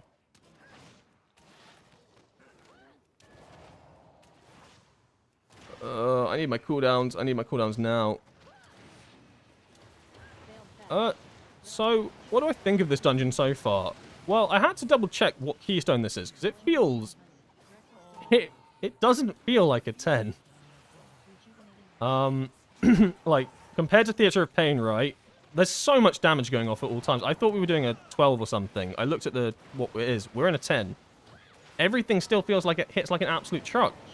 I feel like this is the most poorly tuned of all the dungeons. Everything feels terrifying. Like, genuinely, everything feels terrifying. These hallways aren't fun. The first room isn't fun. I probably killed my tank there by jumping over them, but I think they were getting overwhelmed anyway by ads. Like, everything hits like a truck in this dungeon, and they've nerfed it. I don't know. I'm concerned about Cinderbrew going live. Of all the dungeons, this is probably the one I'm like, I don't know if this is in its right state. maybe Priory of the Sacred Flame is my second, like, most concerned dungeon. Theater of Pain, I think, is fine. Absolutely fine. Operation Mechagun, I think it's in a great state. All the Legacy dungeons, I think, are in good state. And Operation Floodgate, practically perfect. Like, I see no issues with that. I like that on week 1, though. Before they even nerfed it. These don't, like, Rookery's fine as well. Rookery, I think, is fine. But this one is not good, guys. This is going to be the Necrotic Wake. I'd be so surprised if this is one that people, like, play and don't have issues with. Maybe it's just me. But I don't think it is. I think everything just hits so hard here.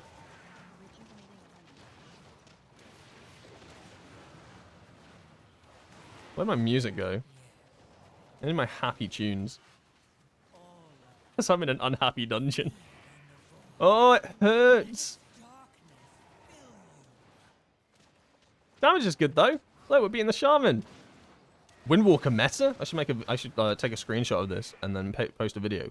Windwalker meta? With this one simple trick, you can beat Ellie shamans.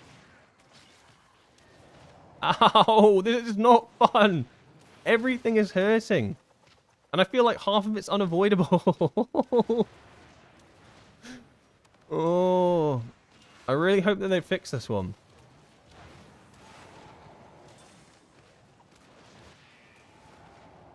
Like, I'm fine when, like, stuff on the floor hurts, but it's these things explode. There's constant, like, targeted damage. Dude was about to deliver my death there. Like, genuinely, he looked me dead in the eyes and he was like, I'm about to one-shot you. Luckily, he had no health, but he would have. I know he would have.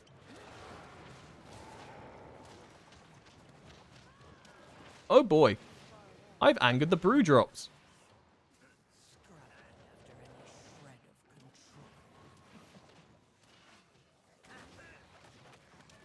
Oh, Lord, I need cooldowns.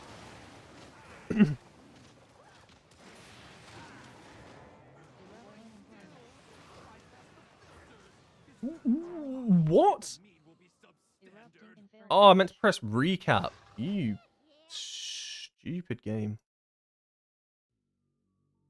Sorry, I'm getting tilted. I'm getting tilted on my PCR dungeons. Oh, it's just Cinderbrew. It is honestly just Cinderbrew. It's hard to explain, but this is not a good dungeon. There's something wrong with it. Everything hits like a truck. Zen. I need to zen myself out. Be the monk I'm meant to be. Deep breaths. Deep breaths. We'll get through this together. Like, how are there more ads here than when I left? I've just got here and I'm half out. I think it's free sample. Free sample seemed... I think that one-shot me. There's so many things to interrupt. Maybe it's not a conduit one. So as I said, like, conduit, like, feels awful to have to cast interrupts in. But I feel like you have to be constantly CCing. Oh well, we got through that horrible room.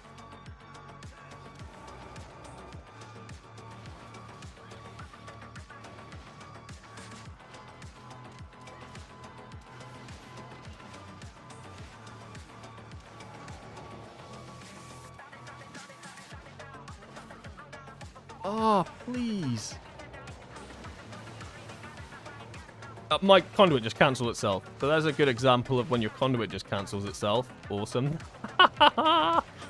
Right when I needed it. I pressed nothing. The first time that ever happened to me was on live, and I was recording at the time, and I was so confused. Like, I thought I must have pressed something, but I went back to my recording, and I was like, I watched it in slow motion.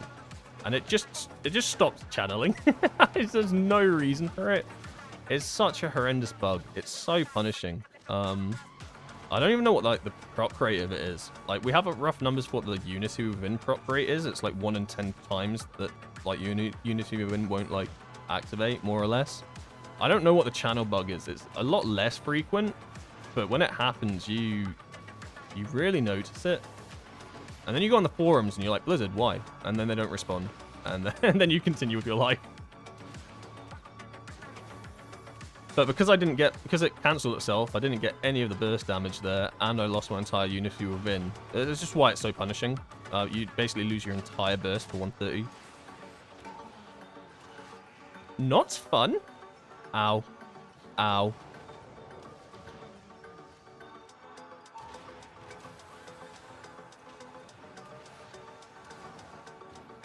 The only plus side of this dungeon, I'd say, is there's so many ads constantly all the time that you're going to do a lot of damage in this dungeon.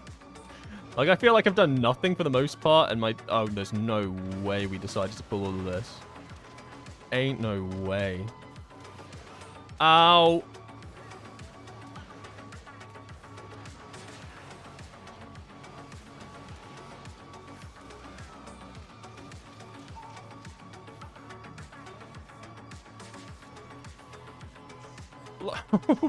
Like, what? Oh, there's so many things casting here. Oh, I can try my Transcendence thing now. Alright, so if you Transcendence, and then you put your orb on top of it... No, orb, stop. Transcendence. Okay, it doesn't work. Okay. Oh, I was really kind of hoping on the inside that that would work. So that would have been kind of cool. That would have been cool tech. Why am I dying here? What? I'm not going to scream. I'm okay with this. This is fine. You're allowed to die from the other side of the dungeon. That's fine. This dungeon is great.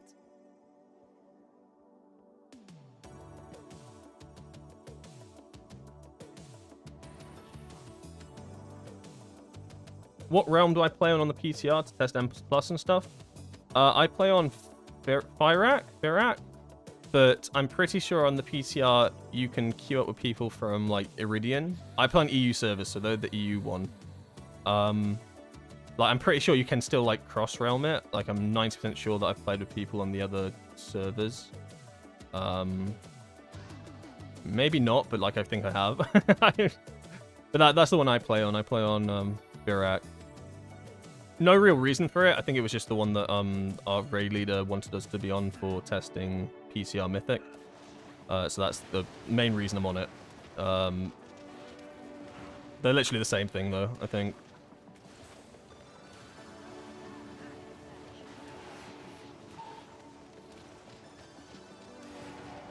Oh, wow, an actual nice pull. Where these ads don't just one-shot me. Okay, the one-shots are coming. Pop every defensive and pray. Pop every defensive and pray. The secret is to nuke them before they nuke you. Hey, we learn things here. I don't actually know what this boss does. I've done meter a few times, but we usually, like, people leave well before we even get to this boss. I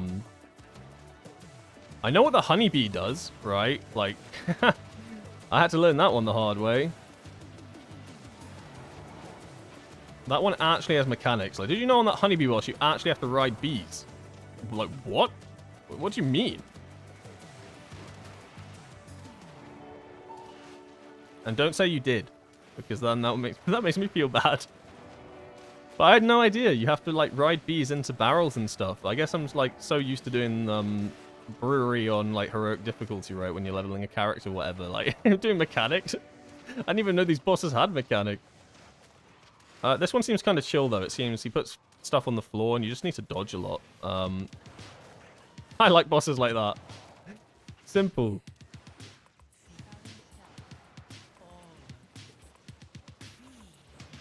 Oh!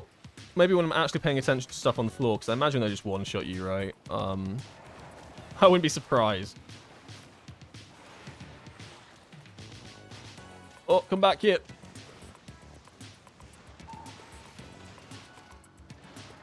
So, come back here. Where are you taking him, Veals? Why are there big blobs? What? What the... What? What? Oh, don't make me open up the adventure guide. This dungeon has destroyed all Zen left in you. I'm usually really chill, but when I do, like... When I get into a dungeon where it's just... I don't mind progging a dungeon to an extent where it's, like, actually difficult for, like, learning it. Like, I don't mind progging this boss right now because I think this boss is fine. And, like, I don't know the mechanics, I'm learning it. When I feel like it's overtuned, though, and, like, for the sake of, like, being overtuned, then it's, like, it's hard to, like, be like, oh, that's kind of fun. Because you're not learning anything, it's just, like, really difficult. And I'm in the mindset that this one's still overtuned. Genuinely. 10%, this is a plus 10 with the 10% health nerfs and stuff, by the way, and things just one-shot you still. Actually insane. But no, we're zen. We're zen. Everybody chill. Everybody chill. Only good vibes here. Only good vibes. Although I have no idea why I got one shot there. Probably worth understanding. It looked like those droplets got empowered by something. Really good observation by myself. Yep, we learned things here. They look like they start off, like, chill. But then they seem to, like, suicide into the boss and explode. I don't know if that's because they didn't die fast enough. Or because they went over maybe some of the honey on the floor or alcohol on the floor. I'm not really sure. You know what I mean? Like, the stuff. The stuff on the floor. Because, like, this first phase is exactly what happened last time, but then it all went out of control when the next set spawned. Need big ring of peace for the next one. Huh? What do you mean? On what? What, like here? I don't think they care about my ring of peace, I'll be honest with you. They didn't... I thought they were just going to run straight through it, I'll be honest. They don't seem... They seem to, like, not almost run through it. So they are knockable with Ring of Peace, but, like, for a second there, they look like we're just going to run through it. But that was successful. Okay. So I think it was just a case of we didn't kill them fast enough on the, on that last pull.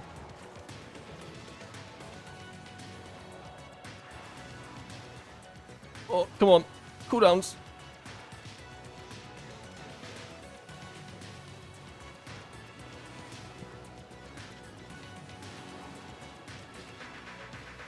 Oh, that's the biggest Ring of Peace in my life.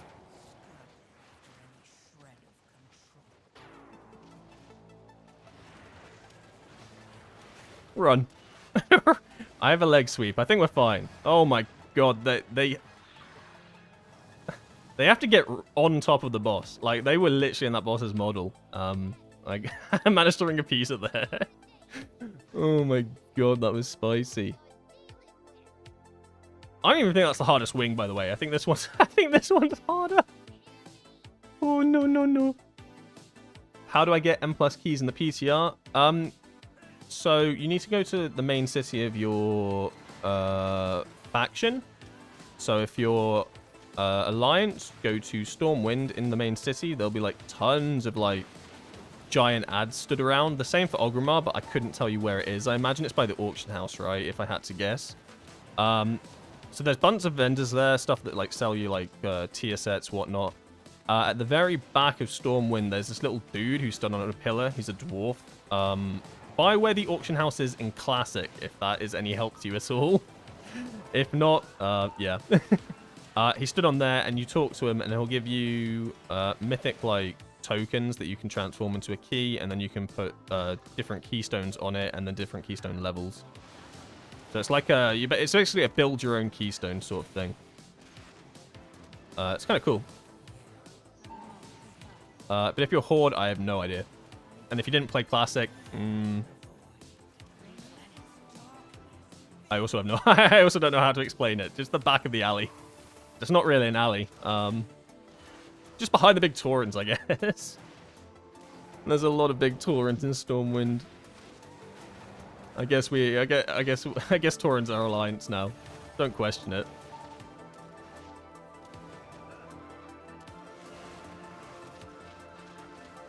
Uh-oh.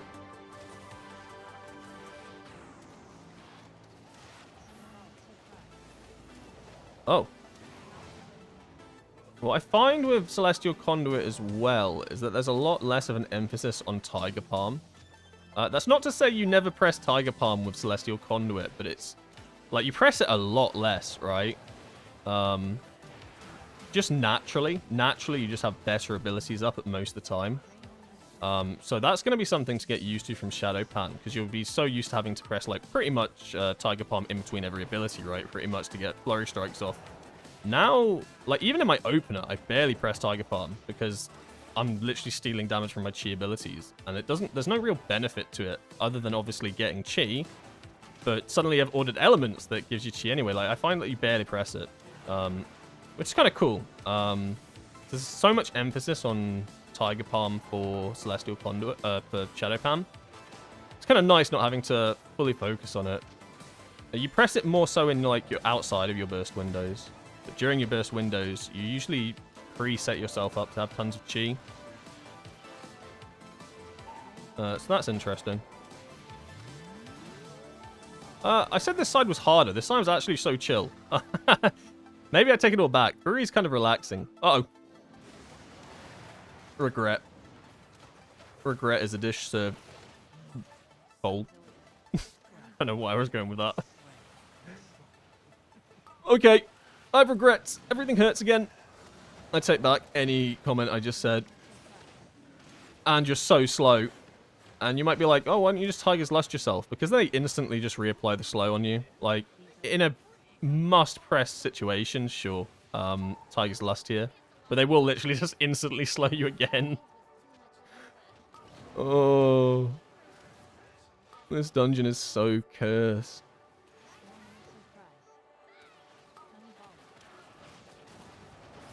But hey, at least my damage looks nice. Right? Right? Oh! There's so many mechanics you need to avoid and get out of.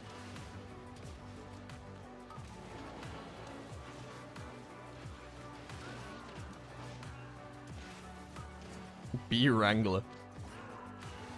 I don't know how we didn't die there. I'm pretty impressed.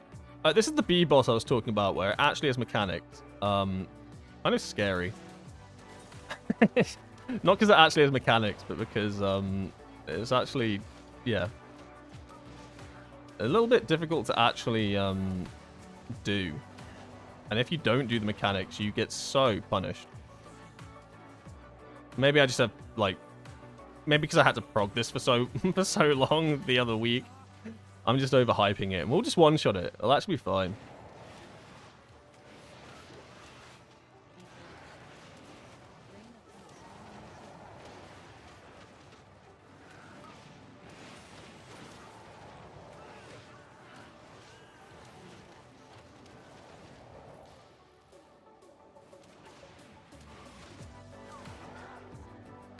Okay, Bank Busby. I know that they changed some things with this boss. Like, I've said that so many times today. They've changed stuff with this.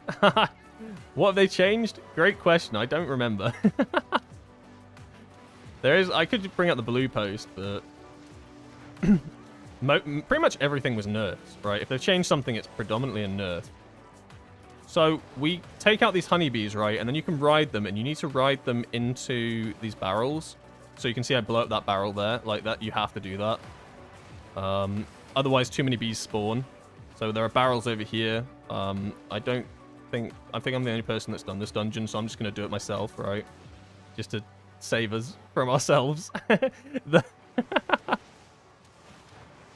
yeah, so basically, you just have people blow these up. I'm going to be on blow up duty, I think. Because they basically summon the bees. So if you don't blow them up, like 6 bees will spawn next set, and then 9, and you're probably not surviving. You basically have to stop the fight from getting out of control, is the basics of it. Oh, I think someone's watched me blow up. he's riding his bee manually into that. Oh man, that was cute. Is it nukeable? I don't know if it is nukeable. No, I'm going to say we have to do another round of bee mechanics. Where are the things? They're over here. So get me a bee. Oh no. Oh no, they stole my thing. Oh, that's bad.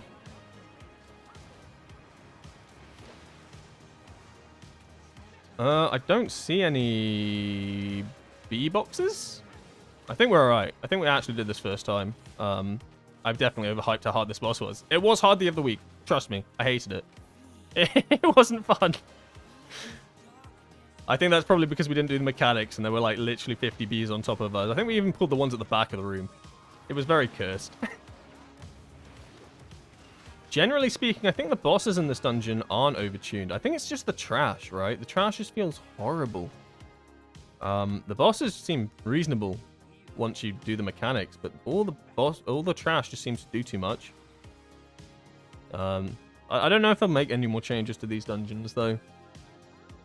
They've only got 2 weeks, right? Before it goes live. Like, obviously they can make changes once it's live. They do that. That's pretty standard Blizzard, but...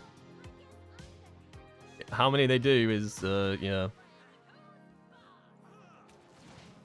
So these guys are cool. Basically, every time you kill one, the rest of them go back up to full health. I'm going to die to this. No, I'm just going to pop double defenses and pretend like it's not a mechanic.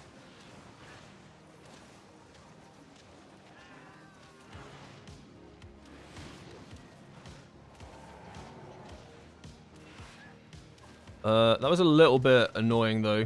I popped my cooldowns a bit early, so they did not line up with Serenity. Conduit the Celestials. I don't know if there's a way that you can kill them all at the same time. I'm sure someone will work out a way to do it.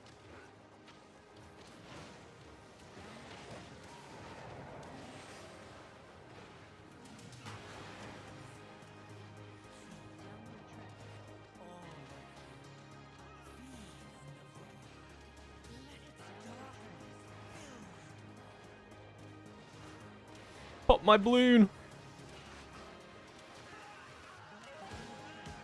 And then this last boss, I kind of remember what it does. It puts like barrels down, and you need to blow up the barrels.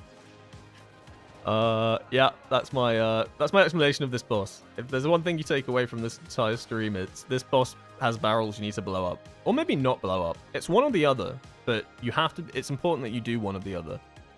Or you wipe. I'm going to say yes. I'm going to say you do have to blow up barrels. Oh, God. Yeah, so, okay, yeah, you do blow up barrels, and then the barrels shoot out... Yeah, so it's like Rashok from Thingy. So if I go on top of these, is this good? Yeah, more or less good. I don't know. Okay, it did trigger both. But the barrels do need to blow up, because I think they eventually... Oh my god, okay. That wasn't terrifying at all. Yeah, I think eventually, like, they'll blow up on their own. But if they blow up on their own, they do bad damage. Bad damage. Yeah, okay. Yeah. So she's blowing up everything now. So it's just barrel management. Yeah, I think this is probably one of the easier ones. I think it can get out of control as well, though. Oh, I kind of wanted to slicing winds there, but I knew better.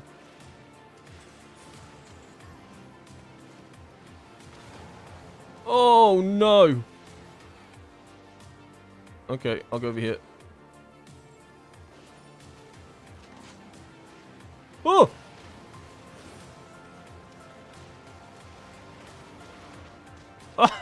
It's so hectic.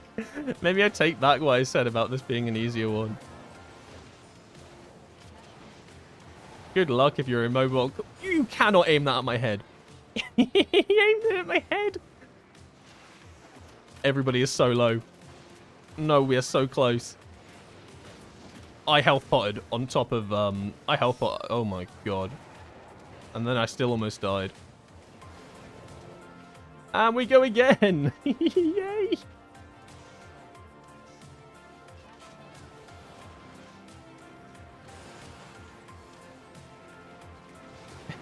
This is crazy.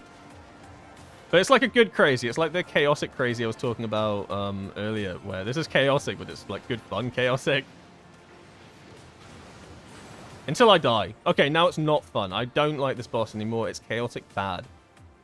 Unless someone reses me, in which case it's chaotic good again. They're in Dornagal too. Are they actually? Oh, I wish I knew that. I've been playing PTR for months, by the way. Months? For like an entire month, by the way, and I don't know they're in Dornagal. I'm really perceptive like that. Where are they? I did have a look around Dornagal before, and maybe it's just the Keystone one that's there. I'm pretty sure like the Taurens and stuff aren't there, no? Please tell me they're not there because I fly to Stormwind every time. Tell me it's just the Mythic Plus guys. That'll make me feel better.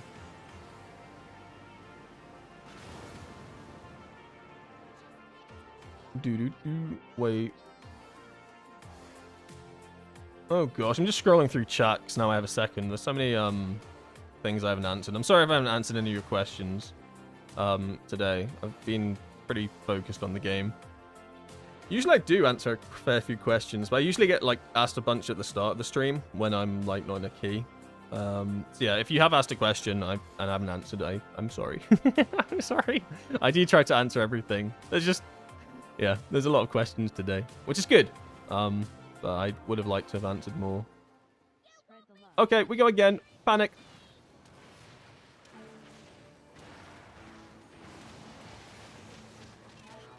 Nope, nope.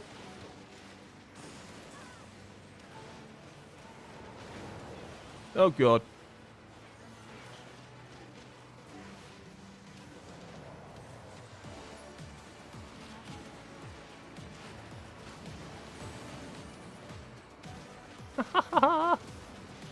I don't remember this fight being like this on I don't remember this fight being like this when you leveled up, right? And you did this dungeon. Even on Mythic Zeros, I do not remember this fight being like this. Like, why is it... Have they... I think they've made it crazier. I don't even remember the barrel mechanic, to be quite honest with you. I think we... Oh, no, we have CR. Okay. It's so nutty.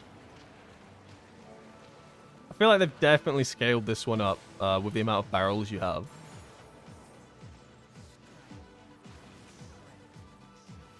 Can I dodge this? Dodge the wave. Be one with the wave. All those Anteract progressing kills have paid off. No, they haven't. Yes, they have. Oh my god. They've taught me how to dodge disgusting waves on me. Oh, don't stand on tank. Probably a good idea. Oh. No. Oh. My god, I'm an idiot. There's actually there's so much going on.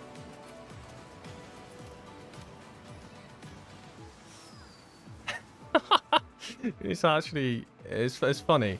Like look at this. Like when they all drop in and there's at least like must be 20 barrels here and you've got to pop all of them. Each one shoots out 4 waves. It's actually insane. Where do I res? Okay, I res here, fine.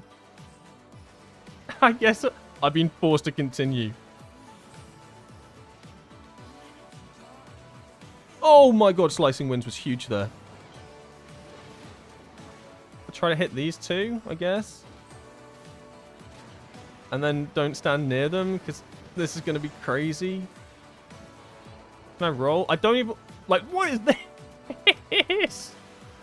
Pop Celestial Conduit, honestly, for the healing more than anything.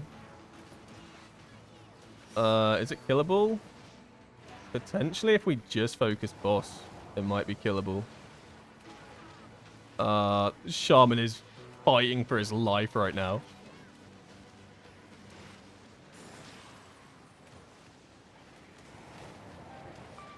I say just kill boss, right?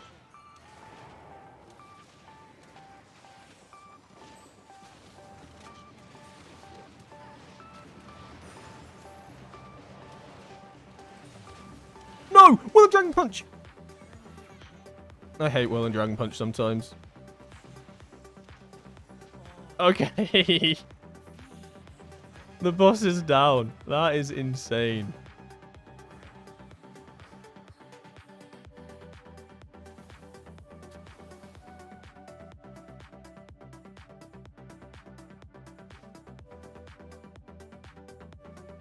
Midori.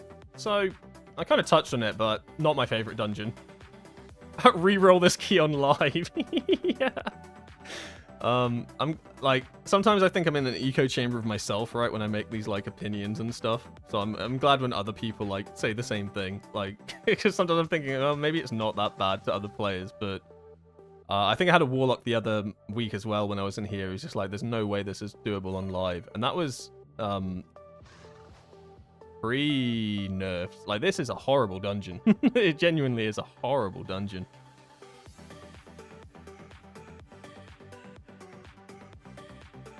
Like, actually, it's just a horrendous dungeon.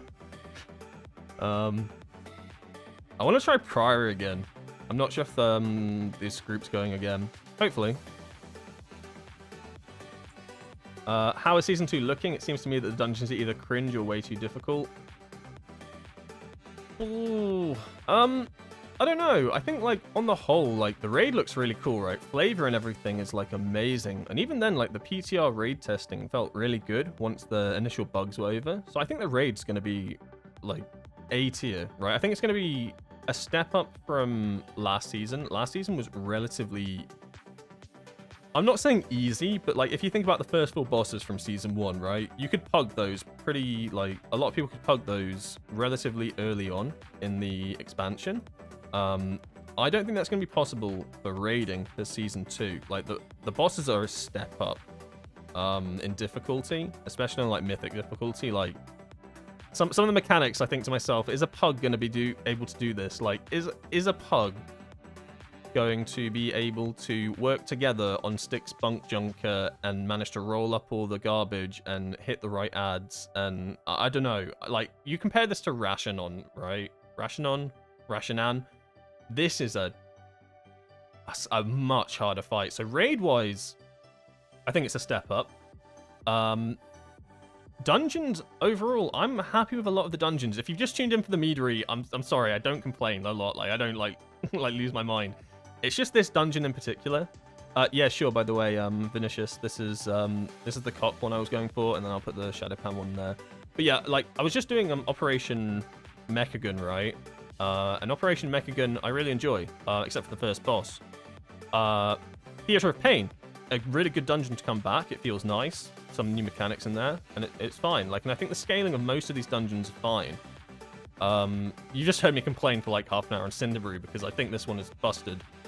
Priory of the Sacred Flame, I want to give the benefit of the doubt and say this one was really hard. But I think it was overtuned, and I'd like to think that they've nerfed it. I haven't tested it since the changes, but I'd like to hope. Rookery, I think, is in a good state. Some of the bosses just are bosses you need to learn how to do. The second boss is just a learn how to do it sort of thing. Otherwise, this is chill. Motherlode, I think, is chill. Operation Mechagun, spoken about. Floodgate, I think it's a really good dungeon. Genuinely a good dungeon. Cool, unique boss fights and cool, unique ads all around, but nothing too seriously overtuned in here. Like, overall, I think it's fine, right? Like, from a perspective of having played a lot of these dungeons on the PTR and seeing them at their worst and seeing them at their best. Darkflame Cleft is another one where I haven't done it a lot, but they've put in some pretty significant nerfs to it as well. It's one that I'd like to try again before it goes live to get a real opinion. But overall, I think the tuning's good, I think the dungeons are fine, and I think the fact that they've changed Mythic Plus scaling is good as well. So, to answer your question, how's Season 2 looking? I'm happy with it. I think the Season 1 dungeons got real stale real quickly, and I think Mythic Plus got real stale real quickly as well. I think the issue with Mythic Plus is it felt so difficult to get gear that you wanted, right? You were relying on your vault. And anyone that has to rely on a vault for gear knows it sucks. Like, it's RNG, right? You're completely relying, like... And they haven't really changed that aspect of it, which is kind of low-key annoying. I kind of get why, but at the same time, I think vault loot sucks. I don't like the fact that you could get your best in slot vault piece week 1, or you could not get it for the entire tier. There's no in-between. That, to me, is an awful system. But that's not really the question. Overall, I think Season 2 is looking good. I'm particularly interested in the raid, though. And I'm going to be spending a lot of time in the raid compared to Mythic Plus next season, especially at the start with, like, raiding Heroic and Mythic and stuff. So if like the raid side of things, I'm gonna say like A+. Like, I'm really excited for that. Mythic Plus at the moment, I think they've done some good changes in the right direction, right? Good steps in the right direction. But when you say steps in the right direction, what I mean is they kind of reverted what they did in the War Within back to what they were doing in Dragonflight. So, right direction going backwards, sure, whatever. Yeah, I think dungeons are in a good place, but some of them I think are going to be a bit overtuned and not fun. But other ones are good. I'd say at least 6 out of the 8 are in good spots. Cinderbrew, no. Priory of the Sacred Flame, I don't know. If they haven't changed this drastically, I'm going to say no as well. But the others, really cool. Yeah. I'm excited for Season 2, but yeah. I'm relatively optimistic at most of the time. How is the Dark Flame Clef buff for Windwalkers? What Dark Flame Clef buff? Which one are you talking about? I haven't really run that dungeon. Yeah, well, can you explain? We have a buff in there? Do tell me more. Tell me more. I think that's the end of that group. What? Yeah, is it like a monk buff? Like the other dungeons, you could have like a priest in City of Threads get a buff. Is it one of those things? I've run the dungeon like once in its entirety, and like the first time I ran it, I was trying to learn how to do the bosses and stuff because I hadn't seen them since heroic runs on leveling a character. The lamp. I don't know what you're talking about. I don't know if it's just going completely over my head.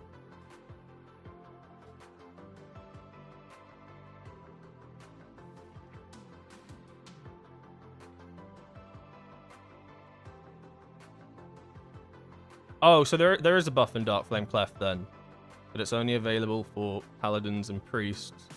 Is there any of these dungeons that have a monk one? I feel like we never get them. Probably the Sacred Flame dungeon.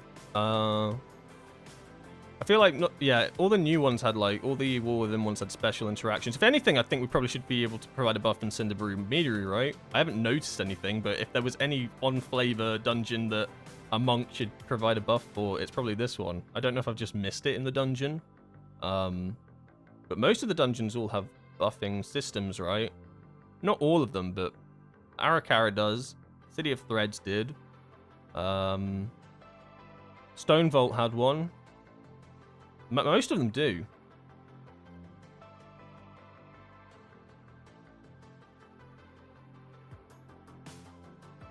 I don't know what the priority buff is. I don't know if it's just going over my head. As in like the dungeon itself. How is it for Windwalkers? I don't know what buff you're referring to. I've run this dungeon genuinely halfway through. I've done this once on the PCR, halfway, because it was too busted for me to actually properly run the other week. Like I was in this dungeon for an hour and we were progging Captain Dalecry. It was horrendous. It was not fun. And we also progressed Baron Braunpike. That was not fun as well. And then everybody quit by Murphy.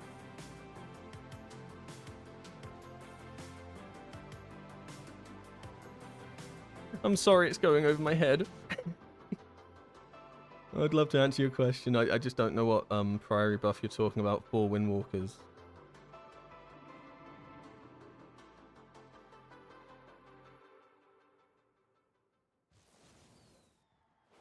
Oh! Okay, no, it's starting to make sense. What does the buff do? I didn't even know this was a thing. Okay, it makes sense. It does make sense. I'm just being an idiot. FLCL Psycho. Great name, by the way. And Buki. Bukway? I don't know. Whatever. Yeah, it's starting to make sense now. You're asking how does the Priest and Paladin buff in the Priory of the Sacred Flames work for Windwalker? Is it good for them? Great question. I wish I knew what the buff was, though. If I, like... like, I understand what you're asking now. I didn't even know that there was a buff for Priest and Paladin in there. Is it just like a... If it's a raw damage one, then... I don't know, just fine. I need to actually test it out. Buff you can get in a giant lamp-looking statue in the middle of the fighting area. The ball is more effective for shamans and outlaw rogues, I've been told. I don't know. What does the buff do? I can have a look. I'll Google it. Priory. Paladin buff. Oh, that is not what I'm looking for.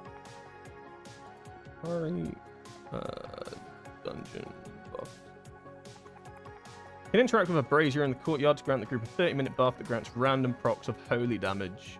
Ooh, is it on auto attacks though? Because if it's on auto attacks, it will be bad for us.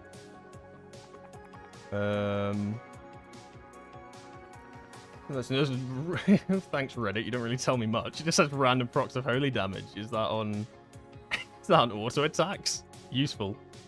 It's just a damage proc, but that outlaw did like 50% of their damage. Okay, well that's a okay, well that's a bug. But now they reworked it, so it should proc once per 3 seconds, so it shouldn't be that different. Because there isn't a neck. Sekeshin? There are no necks. So that's to an extent what you have to do as well. Don't delete your gear on your PCR character. Some things you will have to like wear from retail when you transfer your character over. There isn't a neck that you can buy on the PTR shop. So that's why I'm still using this one. Besides the fact that it's good stats for Windwalker in Season 2. Obviously not wear it, but you know what I mean.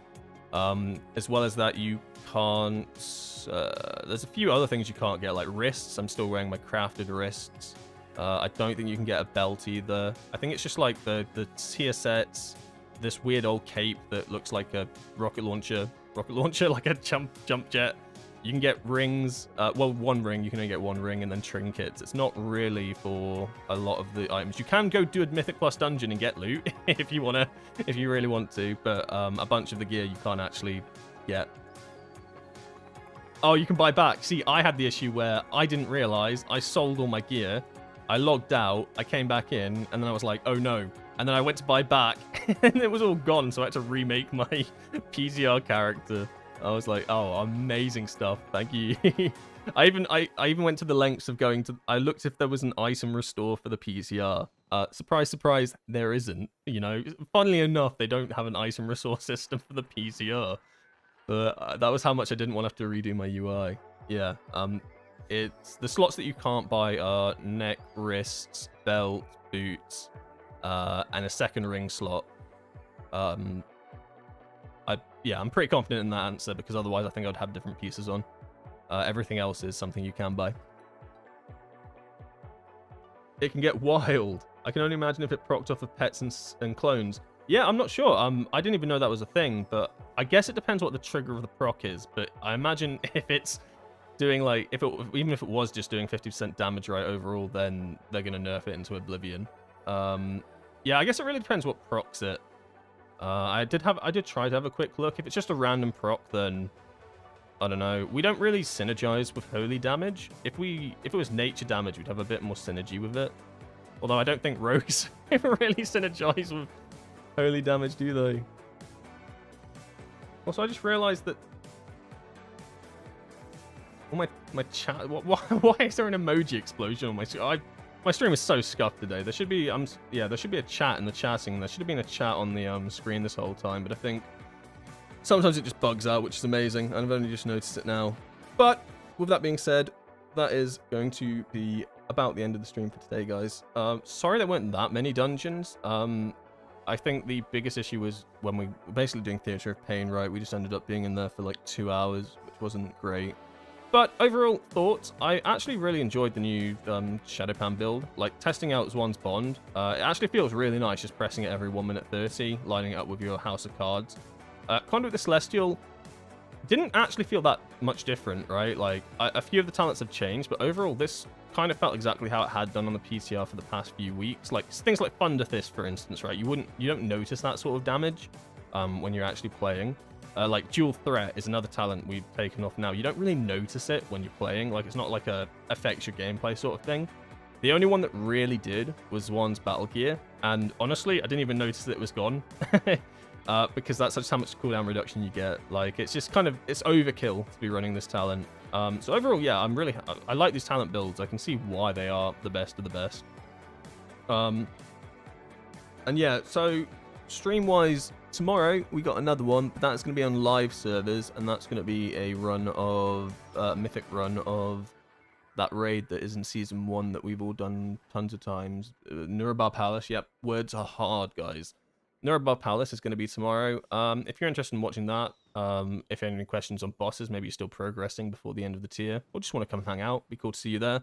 But I'll also be happy to answer any questions when I'm on any bosses, go through any of the builds I'm going. I'll play a fair bit of Conduit the Celestial tomorrow on those bosses. Because I'm bored of Shadowpan in Season 1, so I place Conduit the Celestial on the raid bosses now. Not always the best option on some, but on others, it's actually very viable.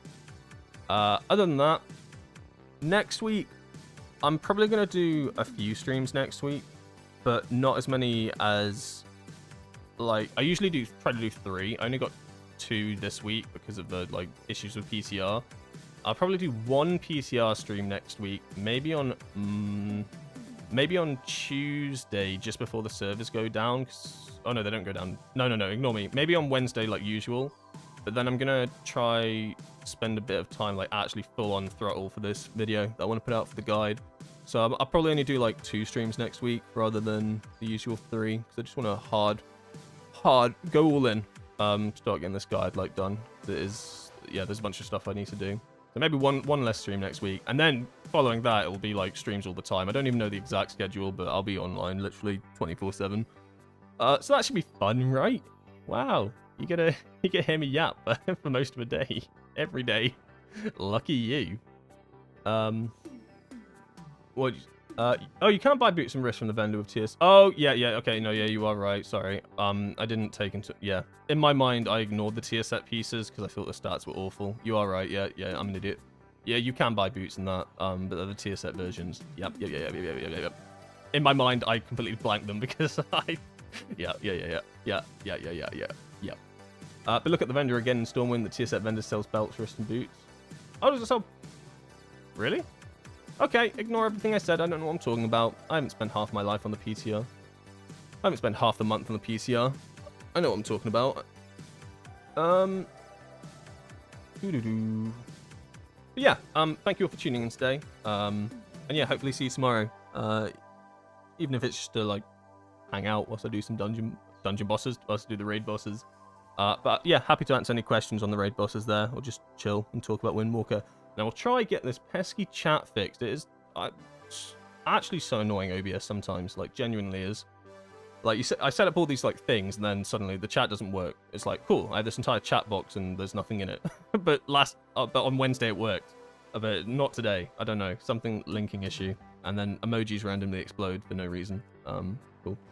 Okay, I've rambled a little bit now.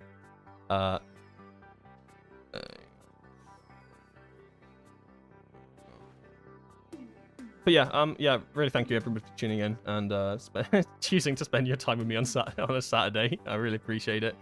And hopefully, yeah, I went through some stuff. If you have any further questions or any questions at any point, you can always join the Discord. There's a link in the comments. There's usually a link in the description comments. Usually a link in the, like, pin stuff. So if you have any questions or stuff you want to ask, like, during when I'm not streaming or whatever, I usually get back to them as soon as possible, or, you know, someone else will. We have a whole bunch of players in there now who are happy to answer questions. Maybe they're not, but I've just said they are, so... Anybody that signs up to my Discord is happy to answer questions. You sign the terms and conditions. I might need to add some new terms and conditions.